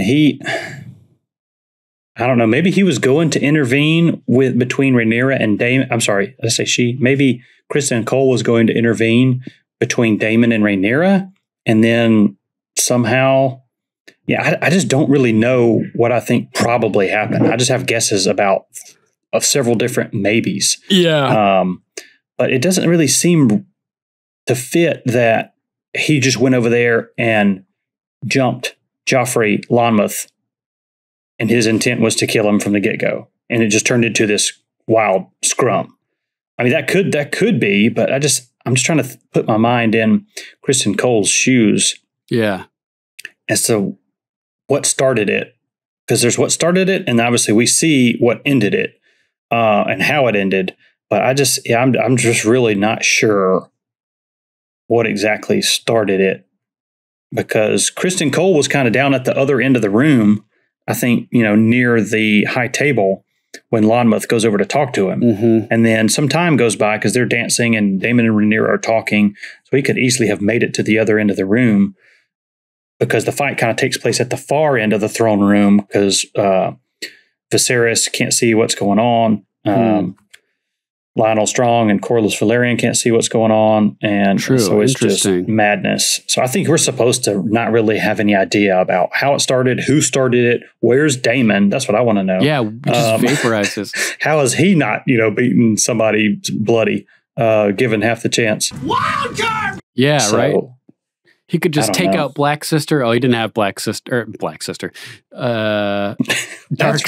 I was thinking he could have just taken out Dark Sister and swirled around and just split everybody in two all around him. But he didn't have the blade on him. So he missed his chance. Yep. Lady Kelsey of House Carlson says, this one was tricky for me, and I have so many questions. Did Sir Criston beat up Joffrey because he was doing exactly what Joffrey told him to do? Protect no matter the cost? Perhaps he thought of Lonmouth as a loose end as far as who knew their secrets. Or did he just snap? Also, I think, highly probable. Yeah, that's kind of what I'm leaning towards. She continues, part of me thinks that Sir Criston is a buffoon for expecting Rhaenyra to leave the literal crown for him. But part of me sees that she sort of exploited him, using her position to make it hard to refuse her, even though she knew the cost to him. Why is Alicent so pissed? Her dad was just another person who controlled her and used her. It's probably better for her that he's gone, talking about Otto. Right. What was said between Daemon and Rhaenyra? Yeah. I also wanted to reflect on the incredible acting by all of the performers on this show. I was really moved by the scene between Otto and Alicent. The facial expressions were so authentic and really transported me into the moment. Whoever does the casting for GOT and HOTD really nails it. I'm on the edge of my seat for next week. So am I. And maybe we'll get another, a more of an explanation of what triggered the fight next week. Maybe there'll be I think we might. Trial or something like that. Who knows? An inquisition. Lady Mary Patricia of House Darigo says, as the drum beats intensified, the camera jumps between the lovers in the room sped up. The dancing crowd's shouts got louder and the tension mounted. My heart was racing and I was sitting on the edge of my seat. Alicent's feeling of betrayal by Rhaenyra was so very sad but inevitable. Rhaenyra's spurning of Sir Criston was heartbreaking. I would never spurn that Dornish hottie. Thanks for the great coverage. Thank you for leaving your feedback. Thanks. Oh, man. Speaking of Alicent's feeling of betrayal by Rhaenyra, when Alicent gets all the way to the high table and walks up, she makes direct eye contact with Rhaenyra, and she's just staring daggers into her before saying congratulations. It was a vicious stare. I put it in slow motion at the beginning of of our YouTube video for this episode. Nice. Yeah, pretty crazy. Archmaester Stitches here, man. Wow. That was a good episode. Really good episode. I really enjoyed it. More political intrigue, less sex scenes, uncomfortable sex scenes. But yeah, let's dive right into it, man. I really dig, again, from a point of view of reading Blood and Fire without spoiling really what happens in the book, since these actions have completely different trajectories. But yeah, man, freaking, I like what they've done, with this wedding, how it's basically like a shotgun wedding at the end of a horrible thing. Which, I mean, in the perspective of Game of Thrones weddings, it's, it's not like a monarch died or a pregnant woman got gutted. So, I mean, it's, it's just a paramour got ground beefed in the face. Oh, so brutal. It's pretty light, compared to some of the other ones. But I mean, technically, it wasn't a wedding yet. I mean, it was a feast honoring it, but the wedding feast. Yeah, man, what a crazy thing. But yeah, the way it happens in the book is completely different. Again, just kind of like last week with the way Rhaenyra and Kristen Cole's relationship started there. And I love this. This dude is just so profoundly like haunted by guilt, and then dumbass just goes over there and pokes the bear, man. Just fucking, it doesn't realize like how strong this dude's moral compass is and how much like, he's just fucking rubbing the, against the grain, but he finds out real quick. It was a mystery too, to me. Like when we first hear the screams, I thought like somebody was invading the feast, like a hall, like maybe Daemon had some homeboys showing up and there was about to be a big ruckus. But yeah, when the soldiers came running down, when it cuts to later, because they don't actually see like, you don't see any shots of Kristen Cole like staring down what's his name, I don't know, Joffrey something, and redhead guy, or anything like that. There's like, all we're concentrated on is this a moment with like fucking Rhaenyra like calling out, Daemon, like, what the hell, dude? You really want it? Come fucking take it. Isn't that what you do? Like, you're so invested in that they don't do any like cheesy CW like network TV shows of, oh, there's the guy over there I'm about to bash in the face, where it goes 2-second cuts or anything like that. So it really catches you off guard. You're like everybody else and they're like, what the fuck's going on? Amazing episode. Amazing fucking episode. Yeah, just the whole order of things. I don't know if you guys are going to start like, is it okay to like do like book spoilers or references once like the show passes the point of what would have happened in Fire and Blood? But yeah, that's like one of the most impressive things so far about this show is the way it takes like one-liners from the book and does what the hell it wants with it in a wonderful way, because they technically can, because it's just a third-person oral tell. No one was there like at these things that happen, but this they reference this big 7-day tournament that's going to happen, and that's way bigger than how all this goes down in this wedding hall. But I really, really dug it, man. And her fucking Alicent entering in the high tower colors, like basically like taking what her dad said, like they're gonna, they'll put your kid to the sword and you're gonna, have to fight, or you're gonna have to basically go over there and like eat crow and be sucking up to Rhaenyra, or you're gonna face consequences. It's like, nah, I'll do this. I'm gonna start rallying the fucking realm behind me, and oh god, it's about to get really good. I'm ready. All right, guys, thanks again for the great coverage. I'll talk to y'all next week. I'm ready too. I can't freaking wait, dude. This show's been really good so far. Fantastic feedback. Thanks, Archmaester Stitches. Yeah, thank you very much, Johnny. Always good to hear from you, Archmaester. Always cracks me up.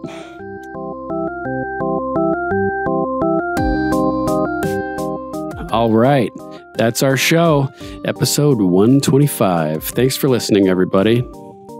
Thanks so much. See ya. A huge thank you to John Bailey, the epic voice guy from the Emmy-nominated Honest Trailers, for announcing our show. And many thanks to our epic patrons on Patreon: Sirenicide, Lord John of House Grilz, Sir Matthew of House Repp, Lord Jeremiah of House Becker, and the last High Gardener of High Garden, Sir KoriEugene of House Kuhn. On another note, if you like my take on things, you might be excited to learn that I'm working on a project of my own. It's a series, the Core Saga, that I'm already over 1,100 pages into writing.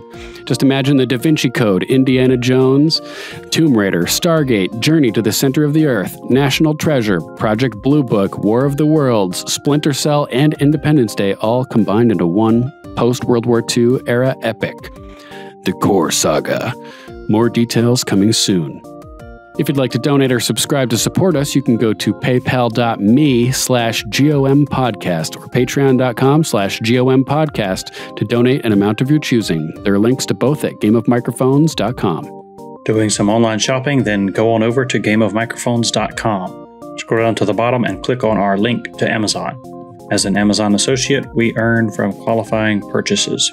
Any contribution you make helps and can help secure the continued existence of GOM. And make sure to check out Sirenicide and Hearing the Haunted, the horror drama podcasts featuring me and Archmaester Stitches. Go to sirenicide.com and hearingthehaunted.com now, or download them wherever you get your podcasts. Next episode, we'll be covering House of the Dragon, Season 1, Episode 6. We've crossed the halfway point. Cross the Rubicon, baby. Yeah. The Princess and the Queen, directed by Miguel Sapochnik, which is always good. Let's go, Miguel. Yeah. We'll be recording on Monday afternoons, so make sure to send us your feedback as quickly as possible following the show's airtime so we can include it on Game of Microphones. If you'd like to call, you can call us at 813-JOFFREY. That's 813-563-3739. If you'd like to write in, you can email us at ravens@gameofmicrophones.com. Make sure to join us on our Facebook page at facebook.com/GOM podcast. Each week, we'll be posting a feedback thread where you can leave your thoughts and comments on new episodes for us to read on air. Slap. You can also watch Game of Microphones on YouTube, Rumble, BitChute, and Odyssey. Audio podcasts are great, but video is better. We're currently trying to build our minuscule subscriber count, so go to youtube.com/gameofmicrophones and subscribe right now. Likes, comments, and shares are appreciated.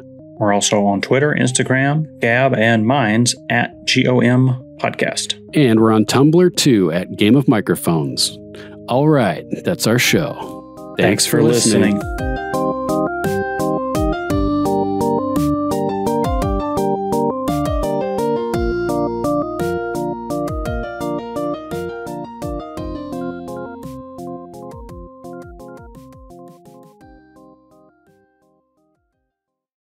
You know it. You're no fool, and yet you choose not to see it. The time is coming, Alicent.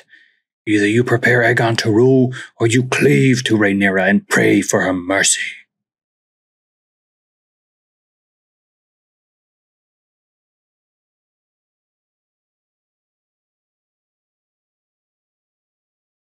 On this episode, we're covering House of the Dragon, Season 1, Episode 5, We Light the Way. And I've got more fucking computer errors over here. Oh my God. And so this, instead of brass balls, this guy's got bronze balls. He steps up to the table to accuse Prince Daemon of murder in front of the king. And he mentions that he was Lady Rhea's wife, or that he was Lady Rhea's cousin. You know, I'm in love with the prince. I see you have Braitheth. I have Braitheth too. You know, I don't know. I'm just, you know, making stuff up basically. But I'm wondering what the hell is going on here. But I mean, maybe all that, you know, nobody would suspect him, but it's all a ruse to keep everyone unsuspecting of him, you know, right. Being a cripple. And but he actually can move swiftly and quietly through the walls of the Red Keep. Crazy. It's like Sun Tzu says, when you're strong, act weak, and when you're weak, act strong, right? So he is, his last name literally is Strong. Maybe he's acting weak. Bro, that's, yeah. Yeah, Kristen's like, oh man, I'm busted. I'm so busted right now. I knew I shouldn't have done this. Somebody knows. Must I see it? They were coupling. Death over dishonor is no longer an option, but death over dicklessness instead is you know, preferable. So he's like, no way. So it's like sometimes Daemon is chaotic bad or chaotic evil.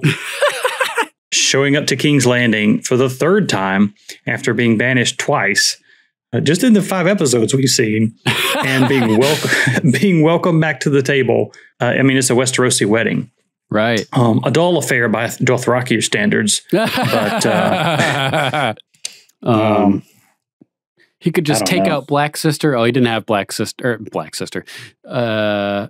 Dark Sister. Perhaps he thought of Lameth as a loose end as far as who knew their secrets, or did he just snap? Also, I think highly probable. Next episode, we'll be covering the. Was I the duck or the goose?